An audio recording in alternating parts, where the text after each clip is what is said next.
উপন্যাস ডায়েরি চ্যানেলের পক্ষ থেকে আপনারা শুনছেন ভবঘুরের সমরাঙ্গন। লিখেছেন তাজরিন ফাতিহা।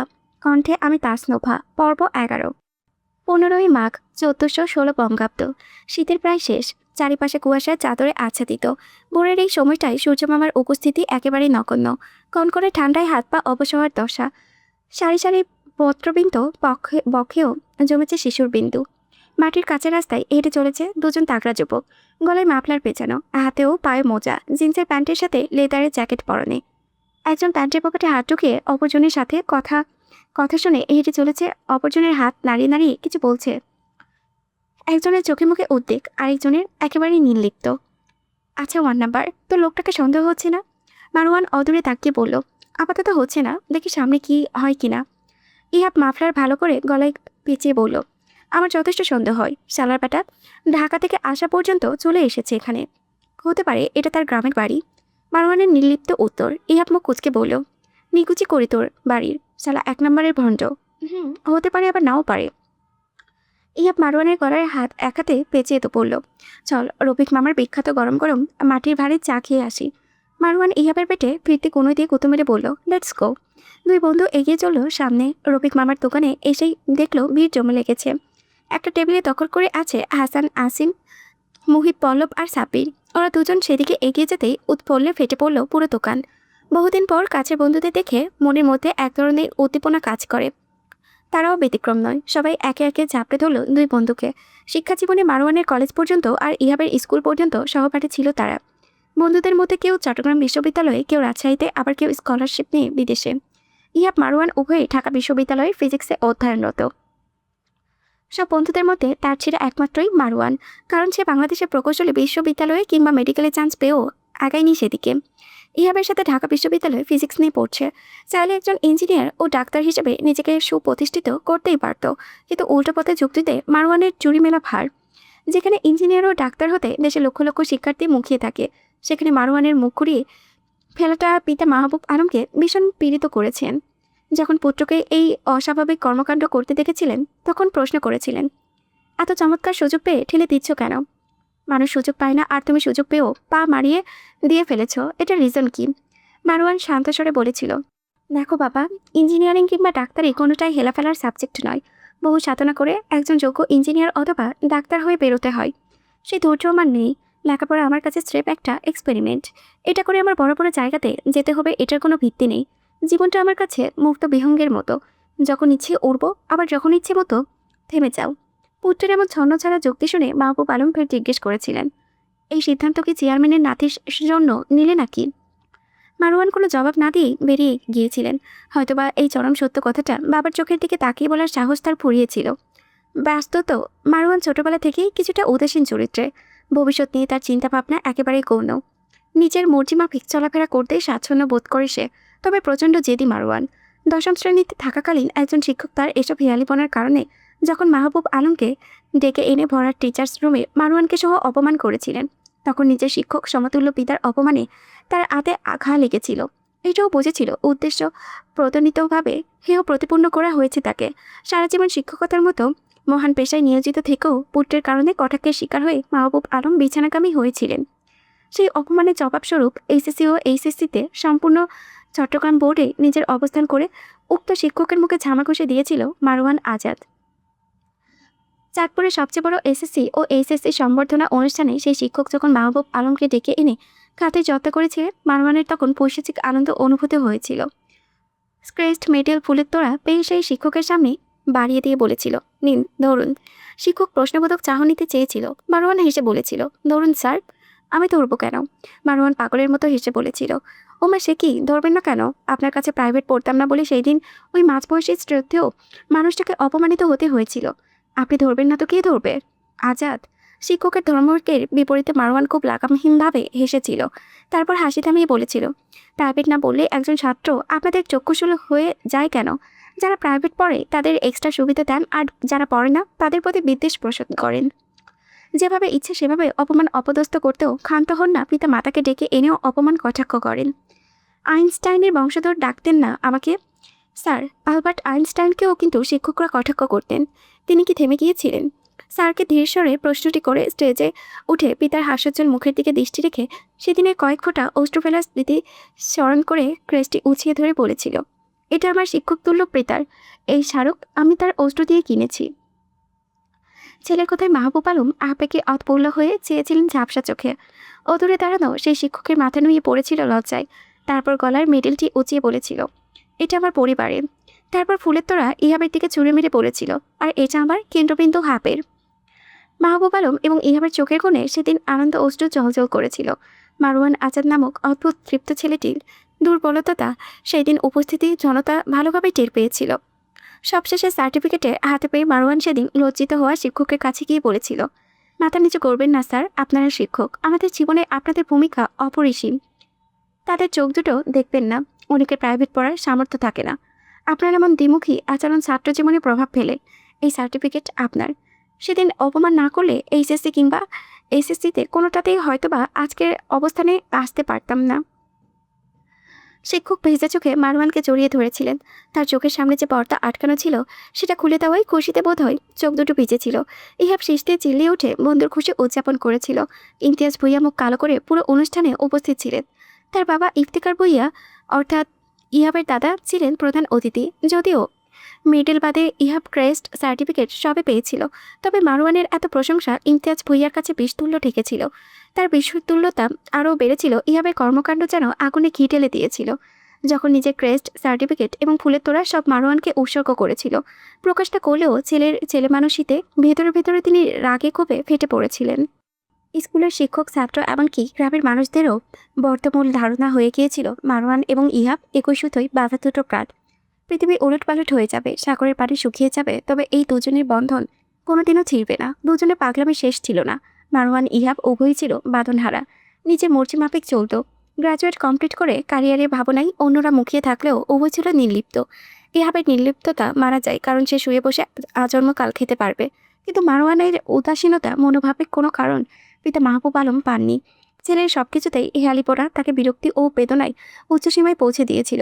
ছেলের চিন্তা অস্থির হয়ে আবারও শয্যা চাইছিলেন তিনি। হঠাৎ একদিন খবর পান মারওয়ান গোপন কোনো কাজের সাথে যুক্ত। খবরটা মারওয়ানই দিয়েছিল। ছেলে বিপদে চলে গিয়েছে ভেবে একেবারে ভেঙে পড়েছিলেন মাহবুব আলম। তবে ঝাটকা তখন খান যখন শুনেছিলেন মারওয়ান আজাদ এবং ইহাব ভুইয়া উভয়ই গোয়েন্দা সংস্থার লোক। এসব পুত্রের গোপনীয় বিষয়, তাই লক্ষ্যচক্ষুর অন্তরালে করতে রাখতে তিনি কোনো কার্যক্রম করেননি। এমনকি পরিবারের কেউ আজ পর্যন্ত মারওয়ানের কর্ম সম্পর্কে ওয়াকিবহাল নয়। 6 অগ্রহায়ণ 1421। কয়েকদিন ধরে ইহাবের সন্দেহ হচ্ছে তাকে কেউ ফলো করেছে। আজ সকালে ইহাবের কাছে একটা পার্সেল এসেছে। গ্রাম থেকে আসার পর আজকেই প্রথম পার্সেল এলো। পার্সেলের ভিতরে একটা প্রিন্টাইপ ও চিরকুট। ইহাব ভ্রুকুচকে চিরকুটটি খুলে দেখলো সেখানে লেখা, বন্ধুকে চোখে বন্ধ করে বিশ্বাস করতে নেই। আপনার প্রিয় বন্ধু যে গোপন তথ্য লিক করে সেটা সম্পর্কে খোঁজখবর রাখেন। একজন গোয়েন্দা বিভাগের লোক হয়ে এমন অবিশ্বস্ত মানুষ দেশের জন্য খুব ক্ষতি বয়ে আনবে না। এই পেশার জন্যও সর্বাধিক ক্ষতির কারণ হয়ে দাঁড়াবে কেউ একজন। এতটুকু লেখা কাগজে ইহাব উক্ত কাগজের কথায় কোনো বিশ্বাস করেনি। পৃথিবী উল্টে গেলেও মারওয়ান সম্পর্কে তার ধারণা এক বিন্দুও পাল্টাবে না। মারওয়ান যদি তার সামনে খুন করে তবুও সে মারওয়ানকে খুনি সাব্যস্ত করবে না। এর পেছনে যুক্তি না থাকলেও মারওয়ানের এই কাজ বলেও করবে না, তাও ইহাব জানে। তাই নিশ্চিন্তে চিরকুট ছুঁড়ে টুকরো টুকরো করে ফেলে দিল। ইহাব মারওয়ান দুজনকে এক কথায় বিশ্বাস করে, অন্ধবিশ্বাস যাকে বলে। এসব পেশায় এরকম কত শত আছে, সব কিছু বিশ্বাস করতে নেই। তাছাড়া তাদের একটা গুরুত্বপূর্ণ মিশন চলছে। এই সময় শত্রুপক্ষের কোনো চাল কিনা সেটাও একটা প্রশ্ন। এর কিছুদিন পর আবারও একটা চিরকুট ইহাবের দেড়গোড়ায় পৌঁছেছিল। চিরকুটে লেখা ছিল, অন্ধবিশ্বাস ক্ষতির কারণ। আপনি যেমন আপনার বন্ধুকে চোখ বন্ধ করে বিশ্বাস করেন, তিনিও কি আপনাকে তেমনই বিশ্বাস করে? আর সেদিনের পেনড্রাইভটি নিশ্চয়ই দেখেননি, দেখলে অবিশ্বাস্য খানিক হলেও কমতো। কেউ একজন। চিরকুটটি পড়ে ইহাবের টনক নড়েছিল। পেনড্রাইভটা তো সে আসলেই সেদিন দেখেনি, ওকাচের ভাবে ফেলে রেখেছিল। দ্রুত পেনড্রাইভটি ল্যাপটপে সেট করে দেখেছিল। আসলেই শত্রুপক্ষের তথ্য ফাঁস করেছে মারওয়ান। বেশ কয়েক স্থানে তার তথ্য ফাঁস করায় শত্রুদের সাথে হাত মেলাবার ছোট ছোট ভিডিও ক্লিপ, অডিও ইহাবের চোখের সামনে উন্মোচিত হয়েছিল। আর তার বুকে ব্যথা বেড়ে যাচ্ছিল। ইহা প্রথমে বিশ্বাস করেনি, তাই ভিডিও কিংবা অডিও ক্রেডিট বেরোচ্ছেন। তারপর পরীক্ষা শেষ করে এটা আসল ভিডিও, কোনোটাই এডিটেড নয়। তবুও নিজেকে আশ্বাস দিয়েছিল মারওয়ানের এই কাজের পিছনে নিশ্চয়ই কোনো যুক্তি আছে। চোখের সামনে প্রমাণ উপস্থিত থাকার পরেও ইহাব মারওয়ানকে অবিশ্বাস করতে নেমরাজি ছিল। বেশ কয়েকদিন ইহাব রাতে ঘুমোতে পারছে না, কোনো কাজেও মনোযোগ দিতে পারছে না। মারওয়ান চট্টগ্রামে একটা মিশনে গিয়েছে, কবে আসবে ঠিক ঠিকানা নেই। ইহাব নিজেকে দমাতে না পেরে চিঠি লিখতে বসলো। প্রান্তিক নাম্বার 1, কেমন আছিস তুই? আমি ভালো আছি। বেশ কয়েকদিন ধরে ঘুম চোখ থেকে উধাও হয়ে গিয়েছে, কোনো কিছুতেই মনোযোগ দিতে পারছি না। কাজ শেষ করে শীঘ্রই ঢাকামুখী হবি, তোর সাথে জরুরি বিষয়ে আলাপ আছে। আচ্ছা, আমাকে তুই কতটুকু বিশ্বাস করিস? যদি কোনোদিন দেখিস আমি তোর সাথে নেই, তাহলে কি আমার উপরে আস্থা হারাবি? ইতি, তোর কেন্দ্রবিন্দু। চিঠি ফিরতে উত্তর এলো 2 দিন পর, সেই চিরায়িত রূপে লেখা চিঠি। ইহাবের চিঠির ফটোকপির শুরুতে লাগিয়ে মারওয়ানের টানা টানা হাতের চিঠিতে লিখিত চিঠি। কেন্দ্রবিন্দু, কাজ নিয়ে প্রচুর ব্যস্ততা যাচ্ছে, শীঘ্রই তোর সাথে একত্রিত হব। নাওয়া খাওয়া বাদ দিয়ে সন্ত্রাসীদের আস্তানায় ঘাপটি স্থান করতে হয়েছে। খুবই রিক্সি কাজ, চিঠিটি খুবই গোপনে লিখতে হচ্ছে, তাই বেশি কিছু বলার সুযোগ নেই। শোন, বেশি চিন্তা করবি না, যত্ন নিস শরীরের। আমি এসেই তোর মন খারাপ পানিশ করিয়ে দেব। আর তোকে আমি আমার নিজের থেকেও বেশি বিশ্বাস করি। আমাকে অবিশ্বাস করতে পারবো, কিন্তু তোকে না। সেদিন কোনোদিন আসবে না যে তুই আমার সাথে থাকবি না, তাই আস্থা হারানোর প্রশ্নই আসে না। ইতি। পরের শেষে চিঠির উপরে ইহাব বার কয়েক হাত বুলালো। নিজের নামে কোনোদিনও শেষে লিখে না মারওয়ান, সবসময় ডট ডট ব্যবহার করে। সব কিছু যেন এমন ঠিকঠাক থাকে, সেই প্রার্থনা করল ইহাব। তার কেন যেন মনে হচ্ছে বিরাট একটা ঝড় আসতে চলেছে তাদের জীবনে, যা তাদের সবার জীবনকে উলটপালট করে দেবে। ইহাবকে তছনছ করতে সেবারের মিশনে অর্থাৎ প্রধান SAT প্রধানে সবাই ফোন কলটাই যথেষ্ট ছিল। মারওয়ান সম্পর্কে তার কাছে নেগেটিভ তথ্য, অনেক তথ্যই পৌঁছে গিয়েছিল। ইহাব এ সম্পর্কে জেনেও কেন কোনো ব্যবস্থা নেয়নি তার জবাবদিহি চেয়েছেন ডিপার্টমেন্টের হেড। ইহাব হয় এর ব্যবস্থা নেবে, নয়তো চিরকালের জন্য তাকে এবং মারওয়ানকে সাসপেন্ড করে জেলে পুরে দেওয়া হবে। হয়তো এই দায়িত্বচারিত জন্য উভয়কে দেশদ্রোহী মামলায় ফাঁসি দেওয়া হবে। এই শাস্তি অবশ্য মৃত্যুদণ্ড নিশ্চিত করবেন হেড। ইমতিয়াজ ভূঁইয়া ততদিনে গ্রামে চেয়ারম্যানের আসনে নির্বাচিত হয়েছেন। কোনোভাবে এসব খবর তার কানে পৌঁছালে ইহাব মারওয়ান সম্পর্কে যা জানে তা যেন SAT সিক্রেট অ্যাফেয়ার্স ডিভিশন ডিপার্টমেন্টের হেডকে দিয়ে দেয়। তা নিয়ে জোর জবরদস্তি শুরু হলো। তার মতে অন্যের দোষ নিজের ঘাড়ে টানার কোনো কারণ নেই। দোষ করেছে মারওয়ান, সেখানে ইহাব কেন ফাঁসবে? এসব বলে ছেলেকে ফুসলাতে থাকেন তিনি। মাহবুব আলমের মতো ইমতিয়াজ ভূঁইয়া ছাড়া পরিবারের আর কেউই ইহাবের কর্মকাণ্ড সম্পর্কে জ্ঞাত নয়। যারা গোয়েন্দা সংস্থার লোক, তারা নিজেদের আসল কাজ সম্পর্কে পরিবারকে জানাতে পারে না, উপর থেকে নিষেধ করা হয়। ইহাবকে এত চাপ দেওয়ার পরেও যখন সে মারওয়ান সম্পর্কে কোনো কথা বলেনি, তখনই তাকে রিমান্ডে নেওয়া হয়। 2 দিনের রিমান্ড শেষেও যখন কোনো কাজ হচ্ছিল না, তখন SAT এর শপথ করালেন, হয় দেশের পক্ষে থাকবে নয়তো দেশদ্রোহীর পক্ষে। ইহাব নিজের পেশায় যুক্ত হবার দিনই ওয়াদা করেছিল মৃত্যুকে গ্রহণ করবে, কিন্তু দেশের বিরুদ্ধে কোনো কাজ করবে না। আবার নিজের প্রিয় বন্ধুর বিপক্ষে সাক্ষী দিতেও তার কলিজা ছিঁড়ে যাচ্ছে। সেদিন চিৎকার করে পুরো অফিস কক্ষের সামনে কেঁদেছিল ইহাব। তবে হেড কিংবা অন্য এজেন্ট কারোরই তার মন গলেনি। ততদিনে সবাই মারওয়ান আজাদের বিরুদ্ধে চলে গিয়েছিল, প্রস্তুতি নিয়ে ফেলেছিল। মিশন শেষ করে এলেই জেলে ঢুকানো হবে তাকে। মারওয়ানকে নিজের মিথ্যা অসুস্থতার কথা জানিয়ে মিশন স্থগিত করে দ্রুত ঢাকায় চলে আসার জন্য ইহাব চিঠি লিখেছিল। দেশে অথবা দেশদ্রোহিতার ভেতরে নিজের দেশকেই বেছে নিয়েছে সে। মারওয়ানের আরও বিভিন্ন ক্লিপ ও ঘৃণ্য তথ্য তারা চোখের সামনে যখন জলজল করে ধরা দিচ্ছিল, তখন নিজেকে আর বন্ধুত্বের স্থির রাখতে পারেনি সে। নিজের বন্ধুত্বের চেয়ে চোখের সামনে থাকা প্রমাণের আর কত অবিশ্বাস করবে ইহাব? সবার আগে সে একজন গোয়েন্দা, তারপর বন্ধু।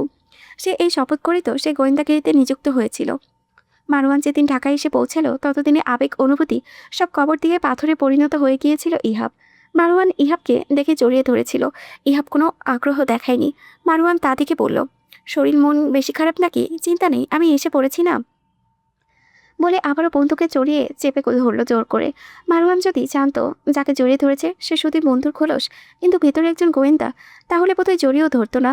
আবার তার অসুস্থতার চিঠি পেয়ে হুড়োহুড়ি করে মিশন স্থগিত করেও আসতো না। ইহাব রোবটের মতো বলল, কাল অফিসে দ্রুত আসিস। তা আসবো, তুই রেস্ট না নিয়ে অফিসে যাচ্ছিস নাকি? ইহাব প্রত্যুত্তর করেনি। মারওয়ান বলল, কি হলো, বেশি খারাপ লাগলে চল কোথাও ঘুরে আসি। প্রয়োজন নেই, এতটুকু বলে ইহাব প্রস্থান করলো। মারওয়ান ইহাবের অদ্ভুত আচরণের কোনো কারণ খুঁজে পেল না। শরীর খারাপ ভেবে আর ঘাটল না।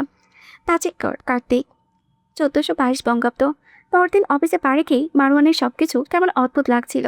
অন্য সময় কোনো কাজ শেষ করে ফিরলে বাকি এজেন্টরা এসে কোলাকুলি করতো, কিন্তু এবার সকালে চোখে মুখে কুঁচকে ছিল। ইহাব আশেপাশে কোথাও দেখল না। তাকে অফিসে আসতে বলে নিজেই গায়েব।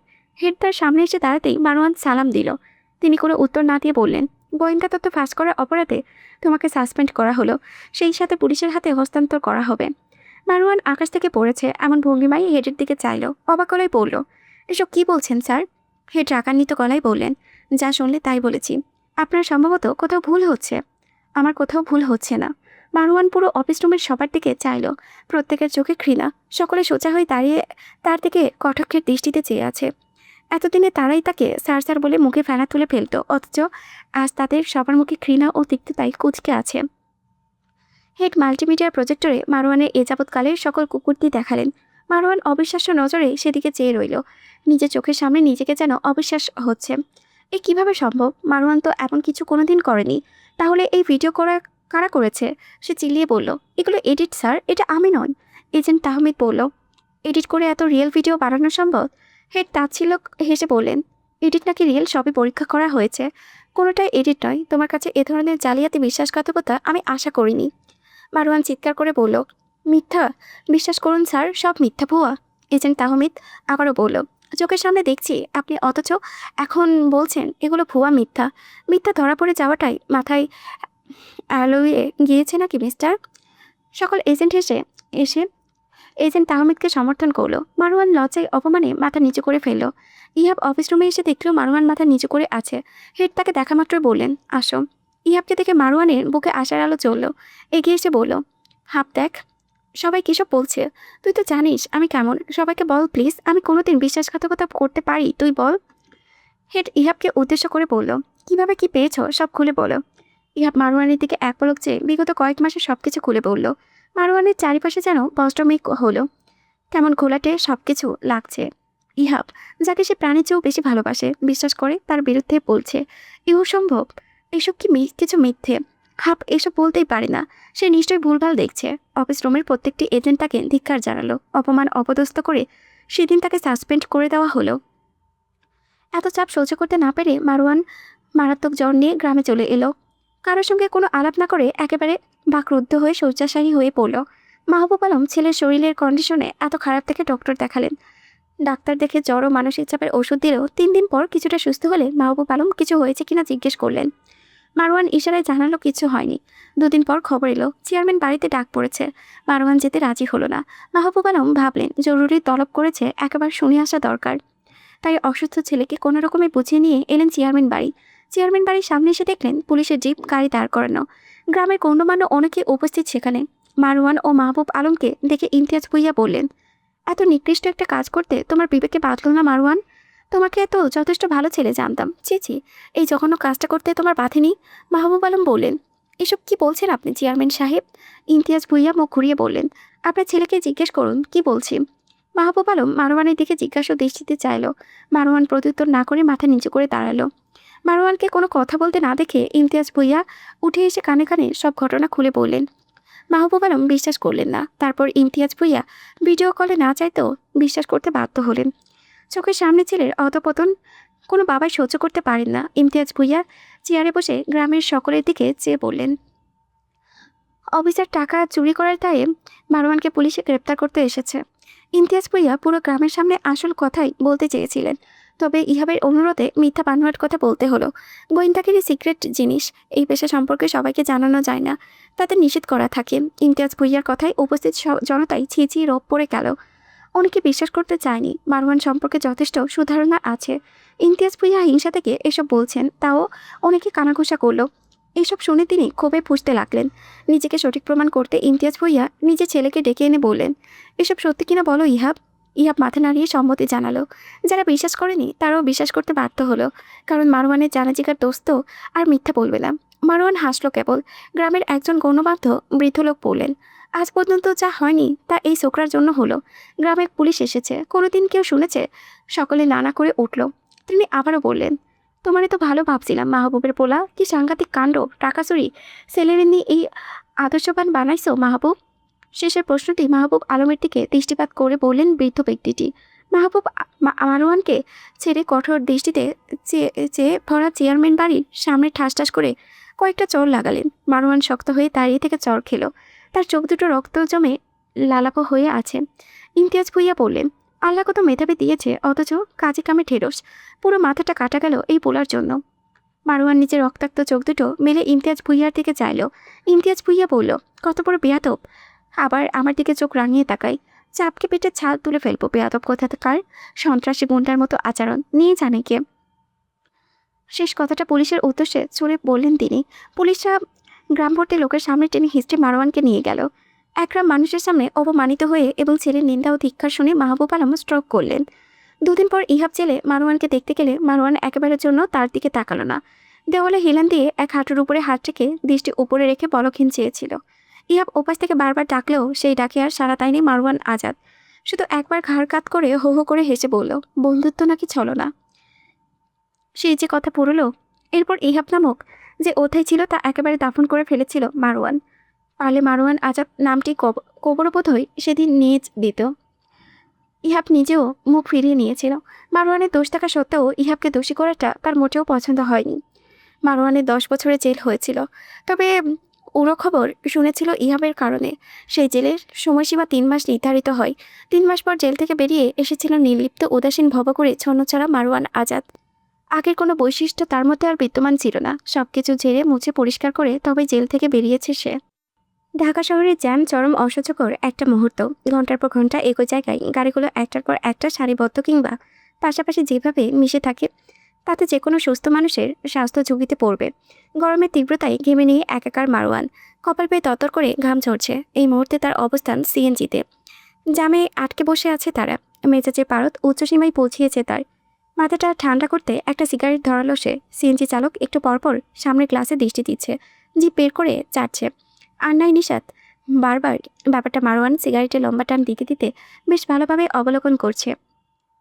ঘাড় ঘুরিয়ে পাশে চাইল। নিশাত ঘুমতো নাহওয়ানকে কোলে নিয়ে তন্ডায় আচ্ছন্ন। মারওয়ান নিশাতের হাত চেপে দিল। নিশাত চোখ খুলে মারওয়ানের দিকে চাইল। মারওয়ান নাহওয়ানকে কোলে তুলে ইশারায় তার সিটে বসতে বলল। দুজন আলাদা জায়গার অদল বদল করলো। সিএনজি চালক নিজের ফোন থেকে দৃষ্টি সরিয়ে যখন আবারও আয়নায় নিজের নজর দিল, তখন ঝাটকা খেল।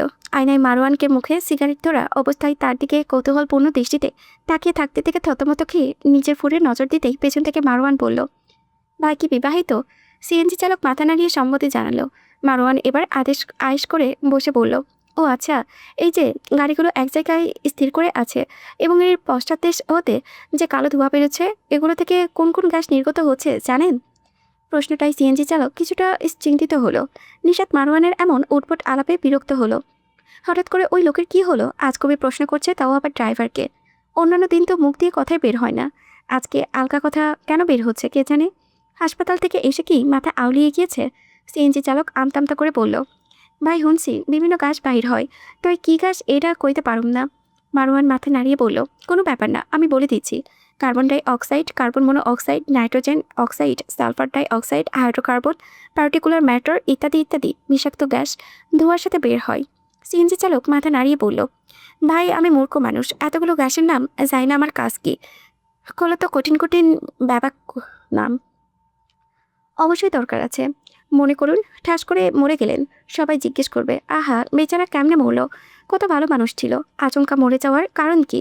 তখন তো ডেথ সার্টিফিকেটে এসব লিখতে হবে।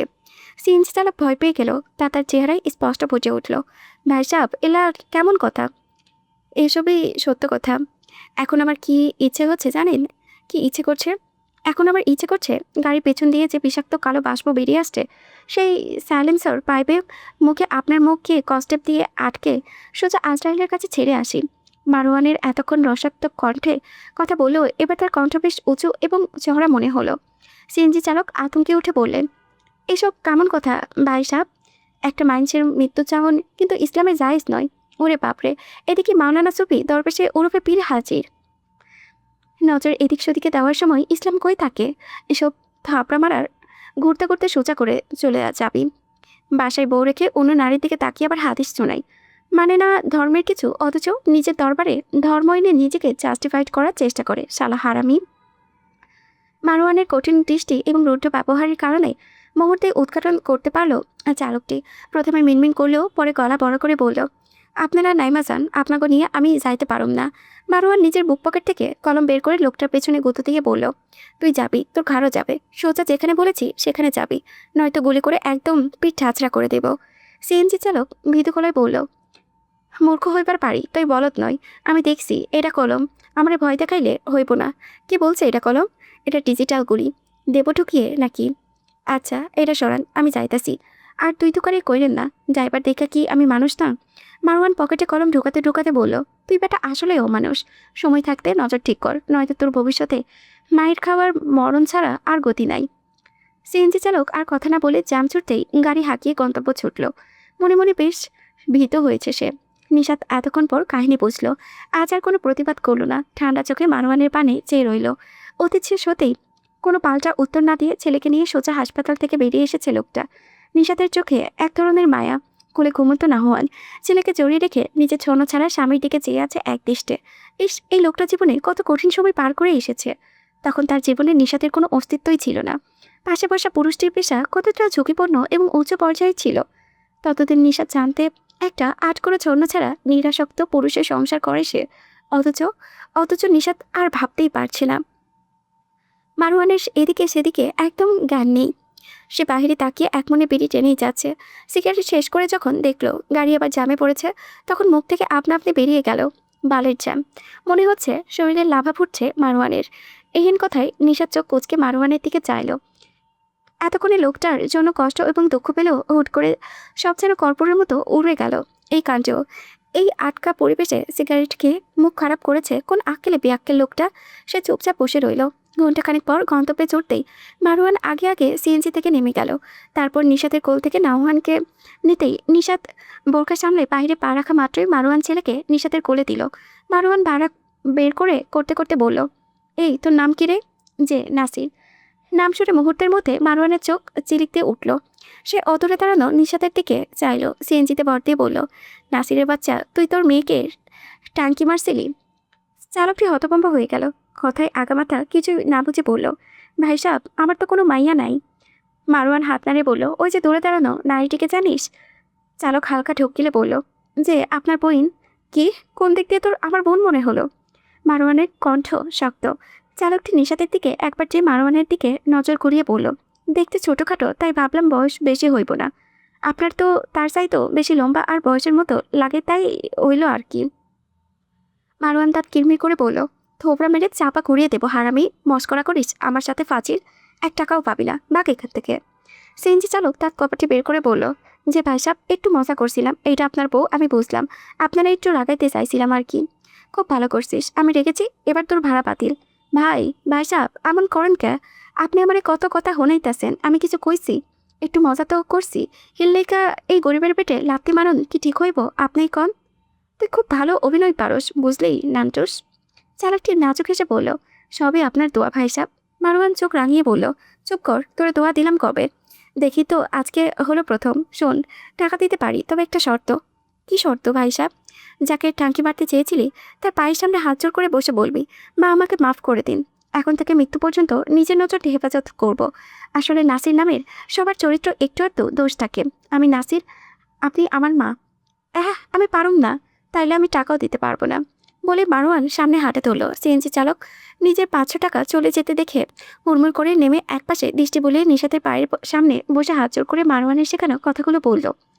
নিশাত চাকা খেয়ে ছেলেকে নিয়ে দাঁড়িয়ে রইল। কি ঘটলো, কেন ঘটলো, কিছুই তার বোধগম্য হলো না। সিএনজি ভাড়া 400 দিতেই চালাক লোকটি গাইগো করে অসন্তুষ্ট প্রকাশ করতে চাইল, তবে মারওয়ানের রুষ্ট চোখে চেয়ে দ্রুত টাকা নিয়ে পাকার পার হয়ে গেল। আপনি বাঁচলে বাপের নাম, এখানে থাকলে দেখা যাবে আবারও কোনো পানিশমেন্ট দিয়ে বসলো সাংঘাতিক লোক। আমি নাসির, আপনি আমার মা, কি সাংঘাতিক কথা। মারওয়ান গোসল করে বের হতে দেখলো নিশাত চুল ছেড়ে জামা কাপড় হাতে নিয়ে খাটের উপরে বসে আছে। বেচারি আগে গোসল করতে যেতে চেয়েছিল, মারওয়ান তাকে ঠেলে তাকিয়ে আগে ঢুকে পড়েছে। এত গরমে 1 মিনিটও বসে থাকা তার পক্ষে সম্ভব ছিল না। ঘাম শরীরে চিটচিট করছিল। তাকে দেখো নিশাত কোনো প্রতিক্রিয়া জানালো না। নাহুয়ানকে নিয়ে বাথরুমে ঢুকলো। মারওয়ান একটু অবাকই হলো। নিশাত অন্যান্য দিনের তুলনায় আজ বেজায় শান্ত। তার সাথে একটু কথা কাটাকাটি করছে না। বিষয়টা চিন্তার। অতীত শুনে তার প্রতি করুণা হচ্ছে নাকি? হ্যাঁ, হতেও পারে, যত সব পালচাল। ছেলের গায়ে বেবি সোপ দিয়ে ডলে 2 মুখ পানি দিয়ে নিশাত বাথরুম থেকে বের করে দিল। বাচ্চাটা পানি দেখলে অতিরিক্ত হাতাই। নাহুয়ান পানি ভর্তি শরীর নিয়ে বাবার দিকে পিটপিট করে চেয়ে ফিচপিচ করে হাসলো। সারা চারনি পথে ঘুমিয়েছে সে। মারওয়ান গোসল থাকতে ঘুম থেকে জেগেছে সে, তাই বাবাকে এতক্ষণ কাছে পায়নি। মারওয়ানকে দেখে হাত বাড়িয়ে ডাকলো, বাবা বাবা, গোসল করছি। মারওয়ান গামছা নিয়ে এসে ছেলেকে এক হাতে পেঁচিয়ে মুছে দিতে দিতে বলল, এই পান্ডা, তুই এতক্ষণ ঘুমিয়েছিস কেন? সারাক্ষণ শুধু ঘুম আর ঘুম। নাওহান মাথা দিয়ে বাবার মুখে বাড়ি মেরে বলল, ঘুম আর ঘুম, ঘুম নাই। ছেলেকে ভালোভাবে মুছিয়ে দিয়ে মারওয়ান গামছা দিয়ে ছোট্ট শরীরটা পেঁচিয়ে রাখলো। নাওহান পেঁচানো গামছাটা সরাতে সরাতে নিচে ছোট্ট মাথা বের করে বাবার দিকে চাইতেই মারওয়ান বলে উঠল, টুকি। নাওহান উত্তেজিত হয়ে ফিসফিস করে হেসে দ্রুত গামছা দিয়ে মুখ ঢেকে বলতে লাগলো, টুকি টুকি। চুপ কর পুকি। নাওহান নিজের পাছায় হাত রেখে বলল, পুকি নাই। মারওয়ান পুরো নাচিয়ে বলল, তোরে বললাম পুকি, তুই বলিস পুকি। শরম নাই তোর বাপের সামনে যেখানে সেখানে হাত দিস? নাওহান দাঁত বের করে হাত নাড়িয়ে নাড়িয়ে বলল, পুকি নাই, চলম নাই, চুমু পুপ্পার চুমু নাই, চুমু পুপ্পার উচকে করছে। ছেলের কথায় মারওয়ান গম্ভীর হয়ে গেল। চুপচাপ গেঞ্জি প্যান্ট পরিয়ে সারা শরীরে পাউডার মাখিয়ে দিল। নিশাত ভেজা চুলে গামছা পেঁচিয়ে বালতি ভর্তি ধোয়া জামা কাপড় নিয়ে বের হলো। নাহওয়ান মাকে দেখে লাফ দিয়ে উঠে পড়ল, মা মা। নিশাত ছেলের দিকে এক নজর তাকিয়ে হাসলো। মারওয়ান আশেপাশে দেখলো না। মাঠে কাপড় দিয়ে বারান্দায় গেল কাপড় চোপড় মেলতে। গিয়ে দেখলো মারওয়ান এক নাগারে সিগারেটের সুপটান দিতে ব্যস্ত। সে বেশ অবাক হলো। আজকে লোকটার হলো কি, ঘন ঘন সিগারেট খাচ্ছে। অতীতের ক্ষতগুলো লোকটার মনে আবারও তাজা হয়ে উঠেছে বোধহয়। এসব করে নিজে যে ক্ষতি করছে একবারও বুঝতে পারছে না। সিগারেট টেনে কি আর সুখ কেনা যায়? নিশাত মারওয়ানের ভেতর শার্ট ছেড়ে রশিদে মেলে দিল। শার্ট ছাড়ার ফলে মারওয়ানের গালে শার্টের পাটি এসে লাগলো। নিশাতকে দেখে বলল, সামনে মানুষ দেখতে পারছো না? নিশাত জামা মেলাতে মেলাতে বলল, কোথায়? মারওয়ান করে নিশাতের দিকে পূর্ণ দৃষ্টি দিয়ে এক প্রো উঁচিয়ে বলল, কোথায় মানে? আমাকে চোখে পড়ে না? নিশাত তার সারা কণ্ঠে বলল, ও আপনাকে খেয়াল করিনি। কাজ করে মারওয়ান সরু দৃষ্টিতে চেয়ে বলল, তুমি এত বড় একটা মানুষ খেয়াল করনি? করেছি, তবে গুরুত্ব দেওয়ার প্রয়োজন মনে করে দিই। কেন? কারণ আপনি কোনো মহৎ কার্য সম্পাদন করেছেন না যে আপনাকে গুরুত্বের সঙ্গে দেখতে হবে। বলে নিশা টুলের উপরে দাঁড়িয়ে চুল উঁচু দড়িতে বাকি জামাগুলো মেলাতে লাগলো। মারওয়ান কিরমির করে বলল, টুল ছাড়া দড়িতে কাপড় মেলাতে পারে না, সে এসেছে গুরুত্ব অগুরুত্ব শেখাতে। লিলিপুট কোথাকার। এত উঁচুতে দড়ি আপনি বেঁধেছেন? তাহলে আমিও বলি, আপনাকে কারেন্টের খাম্বা। মারওয়ান ঠোঁট বাঁকিয়ে বলল, হিংসা হয় খুব? তাতে হবেই। ছোট হয়েও বড় সাইজের স্বামী পেয়েছে, হিংসা না হওয়ার উপায় আছে? নিশাত প্রত্যুত্তর না করে সব কাপড় মেলে দিয়ে টুল থেকে নেমে মারওয়ানের সামনে দাঁড়িয়ে চোখে চোখ রেখে ধীর গলায় বলল, আমার কিংবা নাহওয়ানের আপনাকে খুব দরকার। হাতের মরণবাদী জিনিসটাকে নিজের আয়ু কমাবেন না। আপনার কিসের এত দুঃখ? আমাকে মন খুলে বলবেন। দুজনে একসঙ্গে দুঃখ ভাগাভাগি করব। কারোর জন্য নিজের জীবনকে কেন অনিশ্চয়তার দিকে ঠেলে দিচ্ছেন? বন্ধু আপনার সঙ্গে ছলনা প্রতারণা করেছে দেখে আমাদের কষ্ট দেওয়ার কোনো অধিকার আপনার নেই। দিন শেষে আপনাদের আপনি ছাড়া কেউ নেই, এটা অন্তত মাথায় রাখবেন। আমি নিতান্তই সাধারণ মানুষ। স্বামী সন্তান নিয়ে অনেক বছর বাঁচার স্বাদ আমারও আছে। বলেই খালি বালতি নিয়ে বারান্দা থেকে বেরিয়ে গেল। মারওয়ান শক্ত হয়ে নিশাতের গমন পথে অবিনাশেই চেয়ে রইল। নিজের চুল খামচে ধরে বারান্দায় দেওয়ালে শক্ত ঘুষি বসিয়ে দিল। বিরাট হলরুমে ইহাব চোখ বুঝে সোফায় হেলান দিয়ে বসে আছে। পাশে ইমতিয়াজ ভুইয়া, উমায়ের ভুইয়া ও উজান ভুইয়া বসা। উমায়ের ভুইয়া কাঠিন্য গলায় বললেন, অ্যাক্সিডেন্ট কিভাবে করলে? তুমি গাড়ি চালাও কিভাবে? ইহাব কোনো জবাব দিল না। উমায়ের ভুইয়া আবারও জিজ্ঞেস করলেন, তোমাদের মা ছেলে সবার একটা না একটা সমস্যা লেগেই আছে। তোমার বউটা আসার পর থেকে বিপদ তোমাদের পিছুই ছাড়ছে না। মেয়েটা একটা কুফা। ইমতিয়াজ ভুইয়া উদাসীন গলায় বললেন, ওসব কথা রাখুন। নসিবে লেখা ছিল তাই হয়েছে। অন্যের মেয়েকে কোফা বলে কী লাভ? কথায় আছে না, যদি থাকে নসিবে আপনা আপনি আসিবে। উমের ভুইয়া এবার রাগান্বিত গলায় বললেন, উর্মিটার শরীরের উন্নতি হচ্ছে না। ভাগ্নেটা এদিকে হাত পা ভেঙে বসে আছে। ওই মেয়েটা আসার পর থেকেই তো যত সমস্যা। আমি আগে আপত্তি তুলেছিলাম স্ট্যাটাসের সাথে মিলিয়ে ছেলেকে বিয়ে করাতে। আমাদেরকে না জানিয়ে চুপি চুপি ছেলে বিয়ে দিয়েছেন। এখন আপনাদেরটা আপনারাই বোঝেন। ভালোর জন্য বলি কানে তোলেন না, অথচ কথার দাম নেই। ইহাব কোনো রকমে বলল, মামু তুমি প্লিজ এরকম মানহাকে টেনো না। ওর মার প্রতি আমার মাথাটা একেবারে পিষিয়ে দিয়েছে। তুমি আর মাকে সহ্য করতে পারবো না কেন মামু? মায়ের না হয় অসুস্থ, তুমি তো সুস্থ। একজন মানুষ কখনোই কুপা হতে পারে না। এগুলো মারাত্মক কুসংস্কার। তুমি তো হাই সোসাইটিতে থেকেও এসব কুসংস্কার বিশ্বাস করো। কাউকে অশুভ কুপা অপয়া মানে মনে করা মারাত্মক গুণা। যদি মনে মনে এই ধারণা করো তার হাতে ভালো খারাপের শক্তি আছে, তাহলে সেটা শিরকে সামিল হবে। এটা আল্লাহর ক্ষমতার সাথে শিরক করার মতো। ভালো মন্দ আল্লাহর পক্ষ থেকে আসে। কোনো মানুষ কুপা অপয়া অশুভ হতে পারে না। আমরা তো আল্লাহর সৃষ্টি মাত্র। উমের ভুইয়া শক্ত হয়ে ইহাবের কথা শ্রবণ করে বলল, ভালোই তো ধর্মকর্মের জ্ঞান রয়েছে। মেয়েটা চমৎকারভাবে তোমার মাথা খেয়েছে দেখছি। ইহাব বিরক্তি হয়ে উঠে দাঁড়িয়ে বলল, ধর্মের জ্ঞান হলে যদি মাথা খাওয়া হয়, তাহলে আমার মাথা 1000 বার খেলেও সেটা আমার জন্য পুণ্যের মামু বলে ইহাব ঘুরিয়ে ঘুরিয়ে উপরে চলে গেল। দুজন সার্ভেন্ট তাকে উপরে নিয়ে যেতে সাহায্য করলো। ওমায়ের ভুইয়া তাতে দাঁত পেশে বললেন, মা ছেলে দুজনে বিছানায় পড়েছে। ওই মেয়েকে তো একদিনও দেখিনি সেবা করতে, যত্ন করতে, সারাক্ষণ ঘোমটার তলে থাকে। একদিন ঠিকই বুঝবি তোর মা কিংবা আমি কেন এই কথা বলছিলাম। যত সব ন্যাকামি। উজান ভুইয়া এবার মুখ খুলেন, ভাইজান, আপনি এত উত্তেজিত হচ্ছেন কেন? ওদের বিষয় ওদেরকে বুঝতে দেন না। আমরা হলাম তৃতীয় পক্ষ, আমাদের এত কথা বলে মোটেও সাজে না। উমের ভুইয়া চোখ রাঙিয়ে বললেন, বেশি পণ্ডিতি করবি না, চুল এমনি এমনি বাতাসে পাকেনি আমার। তোদের থেকে যথেষ্ট অভিজ্ঞ আমি। উজান ভুইয়া মিনমিন করে বললেন, হ্যাঁ বয়স হয়েছে, চুল তার কালো থাকবে এখনো, অভিজ্ঞতার কচু পেকেছে, বয়সে যে পেকেছে তা বলো না। নিশুতি রাত, নিশাতে ঘুম ভেঙে গেল। সে হাতড়ে নাহওয়ানকে দেখল, তারপর অপর পাশ খালি দেখে উঠে বসলো। খোপা করে বিছানা থেকে নেমে বারান্দায় গেল। অদূরে ল্যাম্পপোস্টের আলোয় বারান্দায় পারে চারিপাশে সে হালকা আলোকিত দেখাচ্ছে। মারওয়ানের ঘুম চোখে নেই। সে একদৃষ্টিতে বাইরে গাঢ় অন্ধকারে তাকিয়ে আছে, হয়তোবা কিছু ভাবছে। নিশাত পেছনে দাঁড়িয়ে বলল, ঘুমাবেন না? মারওয়ান বাস্তবে ফিরে বলল, ঘুম আসছে না। কেন? মারওয়ান সামনে তাকিয়েই বলল, এমনিতেই। নিশাত আর কিছু না বলে বাইরে তাকিয়ে রইল। অনেকক্ষণ পর নিজ থেকেই বলল, একটা কথা জিজ্ঞেস করি, করো। আপনি কি এই কাজ ছেড়ে নির্ভেজাল নতুন কোনো কাজ করবেন? মারওয়ান ভ্রু কুঁচকে বলল, কেন বলো তো? নিশাত নিজের মাথা মারওয়ানের বুকে আলতো করে ঠেকিয়ে বলল, সত্যি বলতে আপনার পেশা সম্পর্কে আগে অবগত হলে আপনাকে কোনোদিনও বিয়ে করতাম না। আইনি পেশাটাই ছোটবেলা থেকে আমার তীব্র অরুচি। এই পেশা ও পেশার মানুষ দুটোই আমার অপছন্দের। তাদেরকে ভয় লাগে আমার।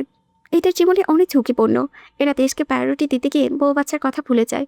ফলে অল্প বয়সে বিধবার তকমা গায়ে লাগিয়ে আমাদের মতো হাজার হাজার নারীদের করতে হয়। আমার কথা নাই ভাবলেন, অন্তত নারুনের কথা ভেবে হলেও কোনো ঝুঁকিতে জড়াবেন না প্লিজ। মারওয়ান খেয়াল করলো তার বুক ভিজে গিয়েছে। ধীর কণ্ঠে বলল, ঝুঁকির কাজে তো ঝুঁকিতে জড়াতেই হবে। এমনিতেও তো আমি তোমার যোগ্য নই। তুমি আমার থেকেও অনেক বেটার ডিজার্ভ করো ফৌজিয়া নিশাত। নিশাত বুক থেকে মাথা তুলে ভেজা চোখে মারওয়ানের চোখের দিকে তাকিয়ে বলল, আমার তো বেটার কাউকে চাই না। আমার তো মারওয়ান আজাদকে হলেই চলবে। মারওয়ান শান্ত চোখে নিশাতের অষ্টভরা নেত্রে নিজের নেত্র স্থাপন করে বলল, সে তো ভালো নয়। তার সাথে তুমি কিভাবে সুখী হতে পারবে না? কি বলেছে? সবাই তো বলে। নিশাত দু হাতে গেঞ্জি মুঠ করে ধরে চওড়া বুকটাই মাথা ঠেকিয়ে বলল, তারা কি কখনো এই বুকে মাথা পেতেছে? যেখানে এখানের মতো শান্তি সমগ্র পৃথিবী খুঁজে তারা আমায় এনে দিতে পারবে? আমার সুখ শান্তি শুধু এই বক্ষপটে। মারওয়ান অধরে দৃষ্টি দিয়ে বলল, আমি তোমার যোগ্য নই নিশাত। তোমাকে কষ্ট ছাড়া আমি কিছু দিতে পারিনি, ভবিষ্যতে পারবো কিনা তাও জানি না। তুমি তোমার মতোই চমৎকার একজনকে ডিজার্ভ করো। নিশাত বুক থেকে মাথা তুলতে মারওয়ানের বুকে ধাক্কা মেরে শক্ত গলায় বলল, সেই চমৎকার একজনকে আপনার এই বুকে চিরে দিয়ে যাবেন, তাহলেই তাকে সদরে গ্রহণ করব। মারওয়ান দূরে নজর রেখেই বলল, দোয়া করব সেই বুকে যেন এই বুকের থেকেও বেশি দীর্ঘ এবং শান্তিপূর্ণ হয়। নিশাত মারওয়ানের বুকে কিল বসিয়ে বলতে লাগলো, খারাপ লোক, আমি গোটা আপনাকেই তো চাই। এর থেকে শান্তিপূর্ণ বুক আমার চাই না। এই বুক অনন্তকাল ঠাঁই পেতে চাই। আপনাকে কোথায় পাবো তাই বলুন। কথা শেষ করে নিশাত মারওয়ানের বুকে কামড় বসিয়ে দিল। মারওয়ান চোখ বুঝে সহ্য করলো, মিনমিন করে বলল, তুমি এমন একজনকে চাও যে তোমায় কখনো সুখী করতে পারেনি। আমাকে চাইবার মতো কোনো কাজ তো আমি করিনি, তবুও এতটা চাও কেন আমায়?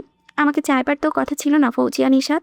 ঠিক সে সময় নিস্তব্ধ এই রজনীতে অদূর হতে ভেসে এলো মানুষ্য কণ্ঠের বিরহ কিছু চরণ। ওহে কি করিলে বলো পাইব তোমারে, রাখিব আখিতে আখিতে। ওহে এত প্রেম আমি কোথা পাবো না, এত প্রেম আমি কোথা পাবো না, তোমারে হৃদয়ে রাখিত। ও আমার স্বার্থ কিবা তোমারে, দয়া না করিলে কে পাবে? তুমি আপনি নাইলে কে পাবে তা হৃদয়ে রাখিতে। মাঝে মাঝে তব দেখা পাই, চিরদিন কেন পাই না। তিমির ফুরিয়ে উষাকালের ঘনকটা, অরুণোদয়ের মিষ্টি সুবাস অনারে ছড়াচ্ছে দিক বা দিক। মহানরূপের প্রার্থনা শেষে মানহা বারান্দায় পাতা চেয়ারে আসন পেতেছে। দৃষ্টি তার প্রভাতের আলো ছায়াময় গগনে। ইদানিং শরীরের অবনতি দেখা দিয়েছে তার। খাবারে অরুচি, নিদ্রাহীন জীবন, সবকিছুর প্রতি তীব্র বিতৃষ্ণা, হুট করে মেজাজের অনিয়ন্ত্রতা এবং মানসিক টানাপোড়েন, সব মিলিয়ে বেশ হাঁপিয়ে উঠেছে বিবাহ পরবর্তী জীবনে। ইদানিং বেশিরভাগ সময় নিজ রুমে বন্দি জীবনযাপন করেছে সে। ইহাবের সঙ্গেও দূরত্বের সৃষ্টি হয়েছে হাসপাতালে ঘটনার পর থেকেই। জরুরি আলাপ ছাড়া একটা টু শব্দও হয় না এই দাম্পত্য জীবনে। সেও প্রায় 1 মাসের কাছাকাছি। তার কাছে মনে হচ্ছে সময় থমকে আছে, একটা কৃষ্ণবর্ণ গহ্বরে আটকে গেছে সে। একমাত্র তার অস্তিত্ব ব্যতীত সেখানে আর কেউ নেই। আজ হুট করে মানহার তার বিবাহের কথা স্মরণ হচ্ছে। এই বিয়ে করায় মোটেও আগ্রহী ছিল না সে। পিতা মাহবুব আলম সেদিনটাকে ডেকে নিয়ে গিয়ে একান্তে শুধু একটা কথাই বলেছিল। সে কথাটা এখনও তার কানে বাজে। না, এই বিয়েতে করতে মাহবুব আলম তাকে মোটেও জোর করেননি, আর নয়তো কোনো ব্ল্যাকমেল করেছিলেন। তার সম্পূর্ণ মতামতই বিয়েটা সেদিন হয়েছিল। বাবার প্রতি অগাধ বিশ্বাস ও শ্রদ্ধাতেই বোধহয় এই মতামত দিয়ে একটুকুও কার্পণ্য করেননি সে। কিন্তু মানহার একটা হিসাব গরমিল লেগেই যায়। বাবা বড় ভাইয়ার সম্পূর্ণ কাহিনী জেনেও এই লোকটাকে তার সঙ্গী, তার যোগ্য সঙ্গী ভাবলেন কি করে? যদিও মানহাকে যে অসুখী রেখেছে তা নয়, তবুও শ্বশুর এবং জামাইয়ের এই সম্পর্ক স্থাপনে কি কারণ থাকতে পারে যা সকলের থেকে গুপ্ত? মানহার মনে হয়েছে বিয়ের প্রথম রাতেই লোকটা তার স্বল্পভাগ দেনমোহরে শোধ করে দিয়েছিল। ওই রাতে দেনমোহরে পরিশোধের অভিনয় করে তাকে একবারে অজ্ঞান করে ফেলেছিল লোকটা। সেই দিন উপরে উপরে ভয়হীন দেখালেও ভিতরে ভিতরে একদিন ভয়ে সিটিয়ে গিয়েছিল সে। বিয়ের দেনমোহর ধার্য করা হয়েছিল 8 লক্ষ। বিয়ের রাতে 2 লক্ষ পরিশোধ করে আর 4 মাসের পরে বাকি 6 লক্ষ পরিশোধ করে দিয়েছিলেন ইহাব। টাকাগুলো এখনও সযত্নে আলমারিতে তোলা আছে। সেখানে থেকে মানহা 1 টাকাও খরচ করেনি।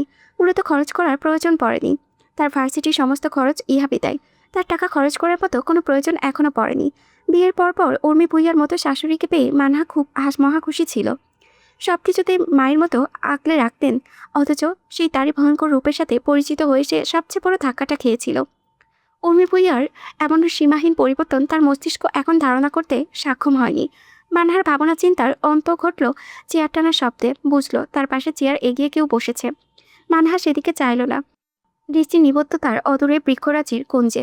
ইহা বেশ বার কয়েক গলা খাকারি দিয়ে মানহা শেষ বিরক্ত হয়ে মুখ খুলল। কিছু বলার হলে বলুন, হয়তো কানের কাছে খুচুরমুচুর করছেন কেন? ইহাব মানহার দিকে পূর্ণ দৃষ্টি দিয়ে শুধালো। ওহে প্রভাত রাগিনী, মন কেন বিষণ্ণ তোমার? মানহা তার কোনো জবাব দিল না। তাকে চুপ থাকতে দেখে ইহাব মলিন বদনে বলল, আজ ডাক্তারের কাছে নিব তোমায়, তৈরি থেকো। কোথাও যেতে ইচ্ছে করছে না, যেদিন ভালো লাগবে সেদিন যাব। ইহাব টিটো গলায় বলল, তোমায় ভালো লাগে না দেখেই নিতে চাইছি। মানহা এর কথা জবাব দিল না, অদূরে চেয়ে রইল নির্বিশেষে। ইহাব মানহার বিরক্তিতে বুঝতে পেরে উঠে চলে যেতে নিলে মানহার কথাই থমকে দাঁড়ালো। জানেন, বিয়ের আগে বাবা আমাকে একান্তে কিছু কথা বলেছে। ইহাব উল্টো করেই দাঁড়ালো, পেছন করল না। মানহাও সামনে স্থির দৃষ্টি রেখেই বললে চলল। এর মধ্যে একটি ছিল, আপনি নাকি আমার যোগ্য জীবনসঙ্গী। কথাটা আমি একটুও বিশ্বাস করতে চাইনি, তবে বাবাকে অবিশ্বাস করার ক্ষমতা আমার ছিল না। এবার মানহা চেয়ার ছেড়ে উঠে দাঁড়িয়ে ইহাবের সামনে দাঁড়িয়ে চোখে চোখ রেখে বলল, বাস্তব কি? বাবার কথাটা একটুও মিথ্যে ছিল না। আপনি জীবনসঙ্গী হিসেবে নিখুঁত হলেও মানুষ হিসেবে জঘন্য ক্রুটিযুক্ত। বলে মানহা রুম থেকে চলে গেল। ইহাব ঠায় দাঁড়িয়ে রইল অমিনে এসে। নাস্তার টেবিলে বমি করে ভাসিয়ে ফেলেছে মানহা। খেতে খেতে আচানক বমির উৎকরণ ঘটেছে। উর্মি ভূঁইয়া ইমতিয়াজ ভূঁইয়া হুলস্থুল করে দাঁড়িয়ে গেলেন। মানহার পাশে চেয়ারেই ইহাবের শরীর মাখামাখি হয়ে আছে। সে কোনো রকম নাক ও চোখ বন্ধ করে শক্ত করে বসে আছে। উর্মি ভূঁইয়া চেঁচিয়ে বললেন, এই মেয়ে, তুমি দেখোনি আমরা খাচ্ছি? বমি পেলে বেশি যে করতে পারতে, সকলের খাওয়া নষ্ট করলে কেন? দিন দিন একটা অসহ্য পরিণত হচ্ছে। ইয়াক, আমারও বমি পাচ্ছে। এখান থেকে সেকেন্ড থাকলে আমিও সব বের করে দেব, রাপিস। বলে কটকট পায়ে উপরে চলে গেলেন তিনি। পিছু পিছু ইমতিয়াজ ভূঁইয়াও গেলেন। এখানে থাকা তার জন্য পসিবল নয়। পুরো ডাইনিং রুম এখন ফাঁকা। সার্ভেন্টরা এসে টেবিল পরিষ্কারে লেগে গেল। মানহা পাথরের মতো নির্জীব ভঙ্গিতে বসে রইল। ইহাব কিছুই বলল না। ধীরে ধীরে উঠে দাঁড়িয়ে মানহাকে ধরতে নিলে মানহা একদম শক্ত হয়ে বসে থাকলো, নড়ল না বিন্দু মাত্র। ইহাব রাগান্বিত স্বরে পড়ল, জিদ দেখালে এতগুলো সার্ভেন্টের সামনে কঠিন থাপ্পড় খাবে। কথা শেষ করে মানহাকে কাঁধে তুলে নিয়ে ওয়াশরুমে নিয়ে গেল। যেখানে সেখানে বমি লেগেছে সব পানি দিয়ে পরিষ্কার করে দিল। মানহা বারবার বারণ করলেও তার নিষেধাজ্ঞা মানল না। নিজেকেও পরিষ্কার করে ফের আবার মানহাকে কাঁধে তুলে ওপরে নিয়ে এলো। মানহা ওইটুক চেঁচেলেও বিশেষ ফায়দা হলো না। রুমে এনে ওয়াশরুমে নামিয়ে বলল, শরীর থেকে বমির গন্ধ আসছে, শাওয়ার নিয়ে ফেলো। মানহা তাড়ামি করে বলল, পরে করব। ওকে। বলে ইহাব রুম থেকে দুজনে কাপড় এনে শাওয়ার ওয়াশরুমে দরজা বন্ধ করে দিল। মানহা চিলিয়ে বলল, আপনি গোসল করলেন কেন? করলে করুন, আমাকে বের হতে দিন। নোপ, আজকে একসাথে অঙ্গধৌত হবে। মানহা চোখ রাঙিয়ে বলল, অশ্লীল কথা বলবেন না, বের হন বলছি। ইহাব মানহার কথা গ্রাহ্যই করল না। বাথটাবে পানি ভর্তি করতে লাগলো। মানহা এই ফাঁকে বেরিয়ে যেতে নিলে ইহাব খপ করে ধরে ফেলল। মানহা চেঁচাতে গলা ব্যথা বানিয়ে ফেলেছে। ইহাব মানহাকে ধরে রেখে বলল, এত হাউকাউ করো না, কানের পর্দা ফাটার জন্য নড়াচড়া করছো। So don't shout. বাথটাবে ভর্তি হয়ে গেলে এক হাত দিয়ে নিজের পরনের শার্ট খুলে নিলে মানহা ফুপিয়ে কেঁদে উঠল। ইতিমধ্যে ইহাব অর্ধেক শার্ট খুলে ফেলেছে। মানহার কান্না শুনে বলল, রং করিয়ে না রিন পাউডার, মনে হচ্ছে এই প্রথম আমাকে উদাম দেখছো। সম্পূর্ণ শার্ট খুলে মানহাকে নিয়ে বাথটাবে ঝাঁপিয়ে পড়ল। নিশাত বিড়াল ছানাকে দুধ দিয়ে টাকা উঠাতে বাইরে গেল। নাহুয়ান বিড়াল ছানার সামনে উপর হয়ে মনোযোগী দৃষ্টিতে খাওয়া দেখছে। পাশে তার অর্ধ খাওয়া গরু দুধের বাটি। মারওয়ানের দরজা আটকে ছেলের পাশে এসে বসলো। কিরে, কি করিস কবিতরা ছাও? নাহুয়ান দুহাত গাড়ি থেকে বাবার দিকে চেয়ে বলল, বিল্লু ছানার ডুডু খাই। হ্যাঁ, দেখতে পাচ্ছি। নাহুয়ানও পিচপিচ করে হেসে বলল, আমিও ডুডু খাই, বিল্লু ছানাও খাই। মারওয়ান রসিকতার সহিত বলল, বাহ, এখন দুজনের গলায় গলায় মিলিয়ে ফেল। নাহুয়ান বাবার কথা রাখতে বিড়াল ছানাকে টিপ দিয়ে ধরল। মারওয়ান নিষেধ করে বলল, ওকে রাখ, চল একটা খেলা খেলি। নাহুয়ান উৎসাহী হয়ে বলল, চলো গেলি। মারওয়ান ফ্লোরে আসন পেতে বলল, খেলার নাম লুকোচুরি। নাহুয়ান বিস্মিত গলায় বলল, লুকোচুরি? তোকে দ্বারা শিখিয়ে দেই। মারওয়ান এবং নাহুয়ান লুকোচুরি খেলার জন্য প্রস্তুতি হয়েছে পুরোপুরি। মারওয়ান অন্তত ধৈর্যের সাথে ছেলেকে গত 1 ঘন্টা ধরে শিখিয়েছে কিভাবে লুকোচুরি খেলতে হয়। সে সিরিয়াস ভঙ্গিতে ছেলের দিকে তাকিয়ে বলল, রেডি? নাহুয়ান লাফাতে লাফাতে জানান দিল, লেডি। মারওয়ান কোমরে 2 হাত ঠেকিয়ে বলল, চোর হবি তুই, আর আমি কিন্তু পুলিশ। 1 থেকে 10 অব্দি গুনবো, এর মধ্যে লুকিয়ে পড়বি, একদম গোপনীয় জায়গায়, বুঝলি? নাহুয়ানও বাবাকে দেখে সিরিয়াস হয়ে অনবরত ঘাড় নাড়িয়ে সম্মতি জানালো।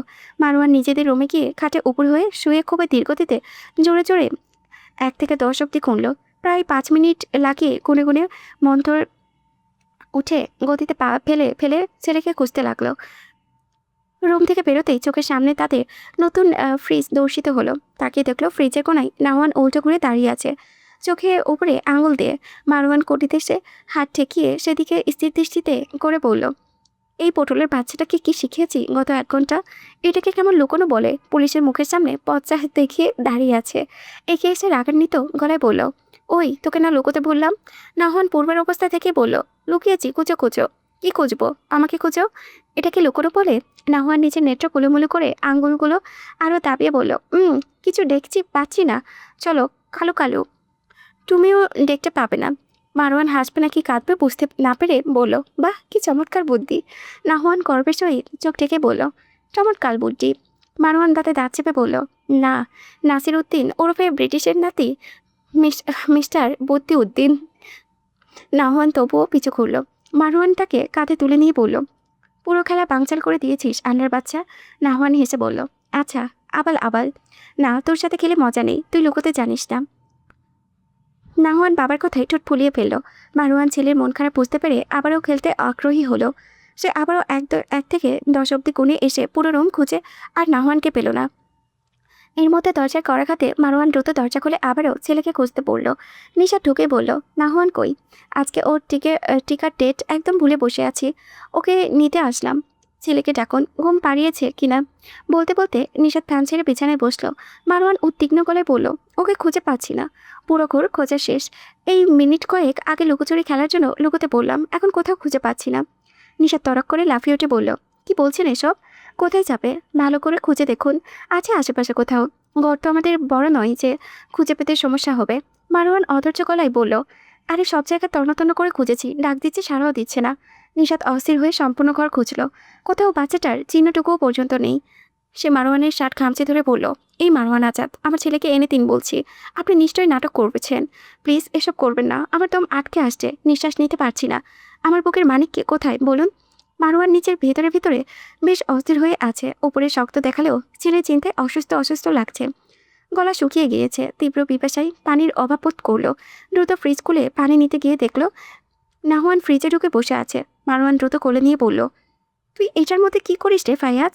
নিশাত পিপাসার্থ জননীর মতো মারওয়ানের কোল থেকে ছেলেকে ছিনিয়ে এনে বুকের মধ্যে চেপে রাখলো অনেকক্ষণ।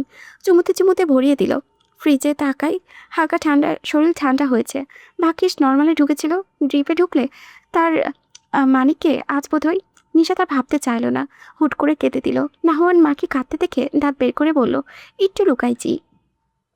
মারওয়ান এগিয়ে এসে বলল, আর লুকোনো জায়গা পাসনি? নাহুয়ান বাবার দিকে চেয়ে বলল, তুমিই তো বলেছ। মারওয়ান তড়িঘড়ি করে জবাব দিল, এই আমি বলেছি মানে? তোকে আমি লুকোতে বলেছি, ফ্রিজে লুকোতে বলিনি। উল্টোপাল্টা কথা বলে জাস্ট উড়িয়ে ফেলবো। বাবার চোখে রাঙ্গানি দেখে নাহুয়ান চুপসে গেল। মায়ের কোলে গুটিয়ে গেল। নিশা ছেলেকে নিয়ে তৈরি হয়ে টিকা দিতে চলে গেল। মারওয়ানের সঙ্গে কোনো কথা বলল না। মারওয়ান মনে হয় বলল, আরেকটুর জন্য কেস খাইয়ে দিচ্ছিল পান্ডাটা। নিশা টিকা দিয়ে বের হতেই রাস্তার ওপারে মারওয়ানকে দাঁড়ানো অবস্থায় দেখল। এক মনে সিগারেট টানছে, এদিকে ধ্যান নেই। পরনে সেই কালো কোটটা, নিশাত মনে মনে বলল, ঠিকানা জেনেছে কিভাবে? আজকে তো বলেও আসেনি। নিশাত এগোতে না ভেবে আবার কি ভেবে মনে করে যেন এগোলো। কিছু একটা কেনাকাটা করতে হবে, লোকটার সাথে থাকলে সুবিধা হবে। ছেলেকে দৌড়িয়ে দিয়ে নিশ্চিন্তে মনে বাজার করা যাবে। নাহওয়ান বাবাকে দেখে হাত বাড়িয়ে ডাকতে লাগলো। মারওয়ান চাইলো নিশাত ছেলেকে কোল থেকে নামিয়ে দিতে। নাহওয়ান দৌড়ে এসে বাবার পা জড়িয়ে বসলো। সিগারেট মুখ থেকে মারওয়ান ছেলেকে কোলে তুলে নিল। নিশাত এগিয়ে এসে বলল, কিছু কেনাকাটা করতে হবে, ওকে নিয়ে আসুন। মারওয়ান মুখ থেকে সিগারেট ফেলে দিয়ে নিশাতের দিকে চেয়ে কেমন করে যেন হাসলো। নিশাত সামনে তাকিয়েছিল বিধায় তেমন খেয়াল করলো না। সামনে এগিয়ে যেতেই ব্যাগে ফোন বাজতে লাগলো। নিশাত ফোন বের করে দেখলো মারওয়ানের নাম্বার থেকে কল এসেছে। তারপর কুচকে গেল, ঘুরে দেখলো মারওয়ান ছেলেকে নিয়ে দাঁড়িয়ে তার পানে চেয়ে আছে। নিশাত বুঝলো না লোকটা সামনে দাঁড়িয়ে থেকে ফোন দিচ্ছে কেন। সে কাপা হাতে ফোনটা রিসিভ করতেই ওপাশ থেকে মারওয়ান বলল, তোমরা কোথায়? এবারে টিকা এসএম স্কুলে দিচ্ছে না? আমি আসছি, চলে যেও না আবার। নিশাত ফোন কানে নিয়ে ছেলেকে নিয়ে দাঁড়িয়ে থাকা লোকটার মানে চাইল। ওপাশ থেকে মারওয়ানের হালো হালো শব্দ কর্ণকুহরে প্রবেশ করছে না তার। মনে হচ্ছে সে টাইম লুপে আটকে গিয়েছে, আশেপাশে কোনো শব্দ শুনতে পাচ্ছে না। সে পিয়ানোর সুরের মতো একই শব্দেই খালি মস্তিষ্ক পিয়নের মতোই পাচ্ছে। মারওয়ানের অজস্র প্রশ্নের বিপরীতে অনেকক্ষণ পর গলা দিয়ে আওয়াজ বেরোলো, আপনি আমার সামনে না? এবার ওপাশ থেকে পিনপতন নীরবতা, খানিক পর জবাব এলো, কেন, তোমার সামনে কি আমাকে দেখতে পাচ্ছ? হ্যাঁ, ওই যে ছেলেকে নিয়ে দাঁড়িয়ে আছেন আমার দিকে চেয়ে। মারওয়ান ওপাশ থেকে গর্জে উঠে বলল, নিশাত কি করেছো তুমি? ওটা আমি নই, ছেলেকে ওর কাছ থেকে নাও। ওটা একটা ভ্রম। নিশাত কেমন যন্ত্রের মতো বলল, ভ্রম? কোথায় আছো দ্রুত বলো। এসএম স্কুলের পেছনে রাস্তার শপিং মলের সামনে। নিশাত এগিয়ে আসতে নিলে একটা গাড়ি সাই করে এসে লোকটার সামনে দাঁড়ালো। মারওয়ানিও ভ্রম নিশাতের দিকে গাড় কাত করে চেয়ে পেছন থেকে প্রাণপণে দিয়ে আসা মারওয়ানের দিকে বিটকুটে নজরে চাইল। মুখ থেকে কুট ধোয়া ছড়িয়ে নিয়ে নাওহানের সমেত গাড়িতে উঠে বসলো। নিশাত অনেকটাই কাছে চলে এসেছে। গাড়ি দরজা আটকাতে আটকাতে লোকটা বিদ্রুপাত্মক ভঙ্গিতে রুদ্ধ এসে ফ্যাঁস ফ্যাঁসে গলায় বলল, good boy mister and Mrs cipher. ধন্যবাদ ফৌজিয়া নিশাত সাইফারের জীবন কাঠি আমার হাতে তুলে দেওয়ার জন্য। আলবিদা। গুলে গুলে আবির্ভের দার্জি।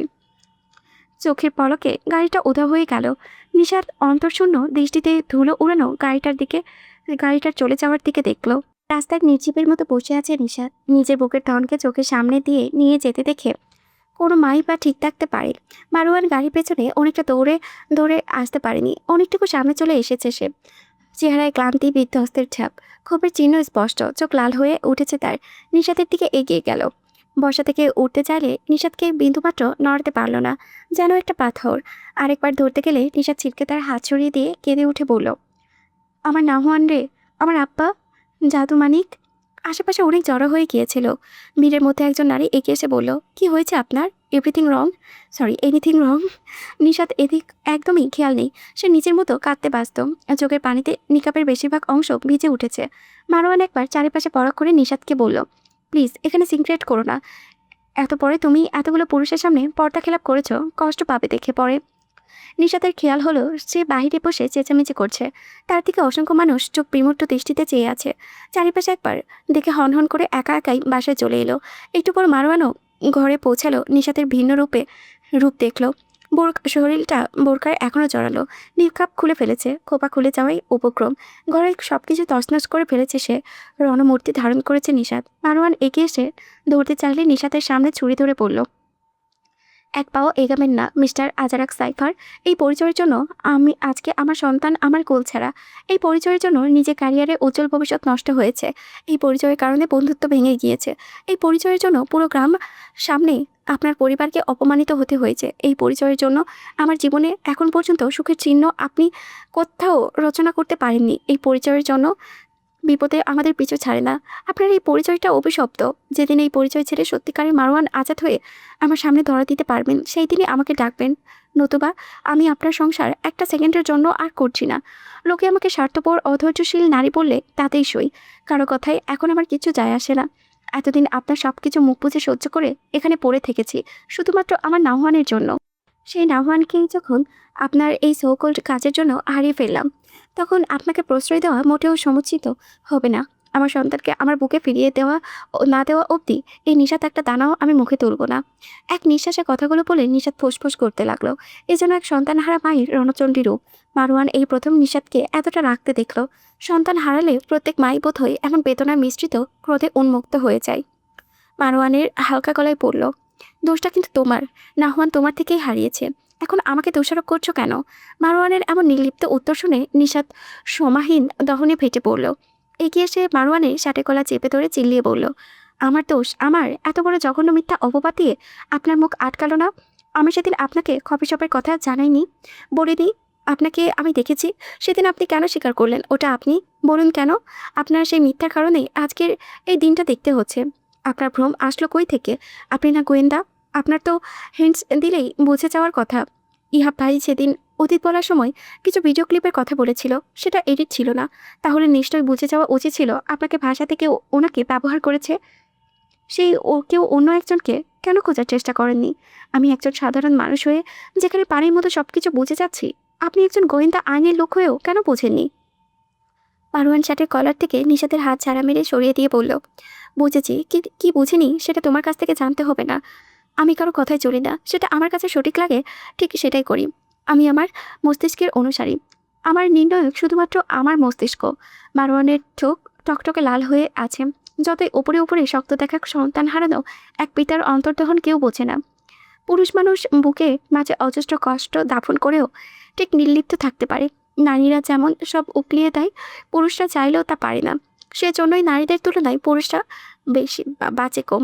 তাদের আয়ু, গড় আয়ু নারীদের তুলনায় অনেক কম। নিশাত মারওয়ানের এমন জবাব শুনে তাচ্ছিল্য হেসে বলল, নিজের ভুল স্বীকারও তবুও করবেন না। মস্তিষ্কের অনুসারী বলে নিজেকে বড় করতে চাইছেন। সব হারিয়েও আপনার দাম্ভিকতায় চুল পরিমাণ ভাটা পড়েনি। ইহা ভাই ঠিকই বলেন, আপনি একটা পাষাণ। মন বলতে কিছু আল্লাহ পাক আপনাকে দেননি। আল্লাহ আপনাকে পাথর বানিয়ে যে মানুষ বানিয়ে ফেলেছেন। একটা পাথর মানব আপনি। এখন তো মনে হচ্ছে আপনার বন্ধুই সঠিক। এমন ঘাটতারা লোককে বোঝানোর সাধ্য কোনো মহাপুরুষেরও বোধহয় নেই। সন্তান হারিয়েও যে পিতা দম্ভচূর্ণ হয় না, নিজের কাজেই সঠিক মনে করে, সেই মানুষের কাছে আর কি বেশি আশা করার বোকামি। নিশাত রুমে গিয়ে দরজা বন্ধ করে দিল। দরজা বন্ধ করে জায়নামাজ পিছিয়ে রবের নিকট তার অভিযোগগুলো ব্যক্ত করার প্রয়াসে লেগে পড়ল। কাঁদতে কাঁদতে জায়নামাজ ভিজিয়ে ফেলল। ঘরে কোথাও তার সন্তানের সারা শব্দ না পেয়ে সন্তানহারা এক মায়ের আর্তনাদ আবারও ঘর থেকে ভেসে এলো। মারওয়ান শব্দহীন তা চুপচাপ শুনে গেল। নাহওয়ান চেয়ারে বসে আছে, মনের আনন্দ গুলুমুলু পা দুটো নাড়িয়ে যাচ্ছে। আজকে বাবার সাথে গাড়িতে চড়ে বেশ মন ফুরফুরে তার। এই প্রথম এমন বড় চলন্ত গাড়িতে উঠেছে সে। সারা পথ মুখ দিয়ে বুম বুম শব্দ করে এসেছে। বাবা তাকে বেশ কয়েকবার ধমকে উঠলেও সে থামেনি। একটু দূরেই মারওয়ান বসা, পাশে অনেক লোক, চেহারা ভয়ঙ্কর ওদের। নাহনের ভয় লাগছিল, কিন্তু বাবার সাথে তাকায় একদম ভয় চলে গিয়েছে।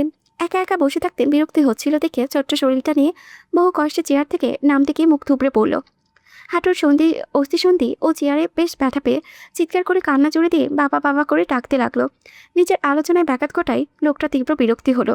ইতিমধ্যে সেখানে উপস্থিতে প্রত্যেকে কান্নার আওয়াজে খোপাল কুচকে বিরক্তির জানান দিয়ে ফেলল। একজন এগিয়ে এসে বলল, ওকে কি করবেন? সেখানে বসা একজন মারোয়ানিও ভ্রমের দিকে ইশারা করে বলল, সেটা ওনাকে জিজ্ঞেস করুন। পিতার দায়িত্ব পালন করুন মিস্টার। লোকটার সামনে বসা লোকটার উপহাসে সীমাহীন রাগে থরথর করে কাঁপতে লাগলো। চেয়ার ছেড়ে উঠে এসে নাহওয়ানের সামনে দাঁড়াতেই বাচ্চাটা জলভরা নেত্রে হাঁটু ও চেয়ার দেখিয়ে ফোপাতে ফোপাতে বলল, বাবা বাবা, ব্যথা পাইছি, হিন্দি ব্যথা। সামনে দাঁড়ানো লোকটা কোনো ভাবান্তর দেখা গেল না।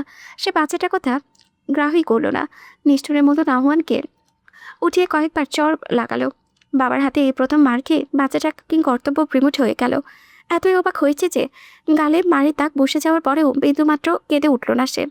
বাচ্চার কান্না বন্ধ হয় লোকটা চলে যেতে নিলে নাহওয়ান দৌড়ে এসে পা জড়িয়ে ধরে কেঁদে উঠে মুখ ফুলিয়ে পড়ল, বাবা মারছে, বাবা মারছে। লোকটা এবারও নিষ্ঠুরের মতো নাহওয়ানকে ধাক্কা দিয়ে ফেলে দিল। বাচ্চাটা আবারও ফুপিয়ে কাঁদতে শুরু করে এবার মামা করতে লাগলো। লোকটা কাকে যেন ইশারা করতেই একজন দড়ি আর টেপ নিয়ে এসে তার হাত দুটো বেঁধে দিল। মুহূর্তের মাঝে নাহওয়ানের হাত পা বেঁধে মুখে টেপ আটকে দিতে সম্পূর্ণ পরিবেশ শান্ত হয়ে গেল। নাহওয়ান এক কথায় বাঁধা অবস্থায় চোখে মুখে চরম আতঙ্ক নিয়ে অশ্রু বিসর্জন করতে লাগলো। আজকের পর বাচ্চাটা জন্মদাতার প্রতি অগাধ বিশ্বাস, ভালোবাসা, প্রবল ভয় ও আতঙ্কের রূপ নেবে। কোনোদিন পিতাকে নিজের নির্ভরযোগ্য ভরসায় স্থানে পূর্বের নাই বসাতে পারবে না।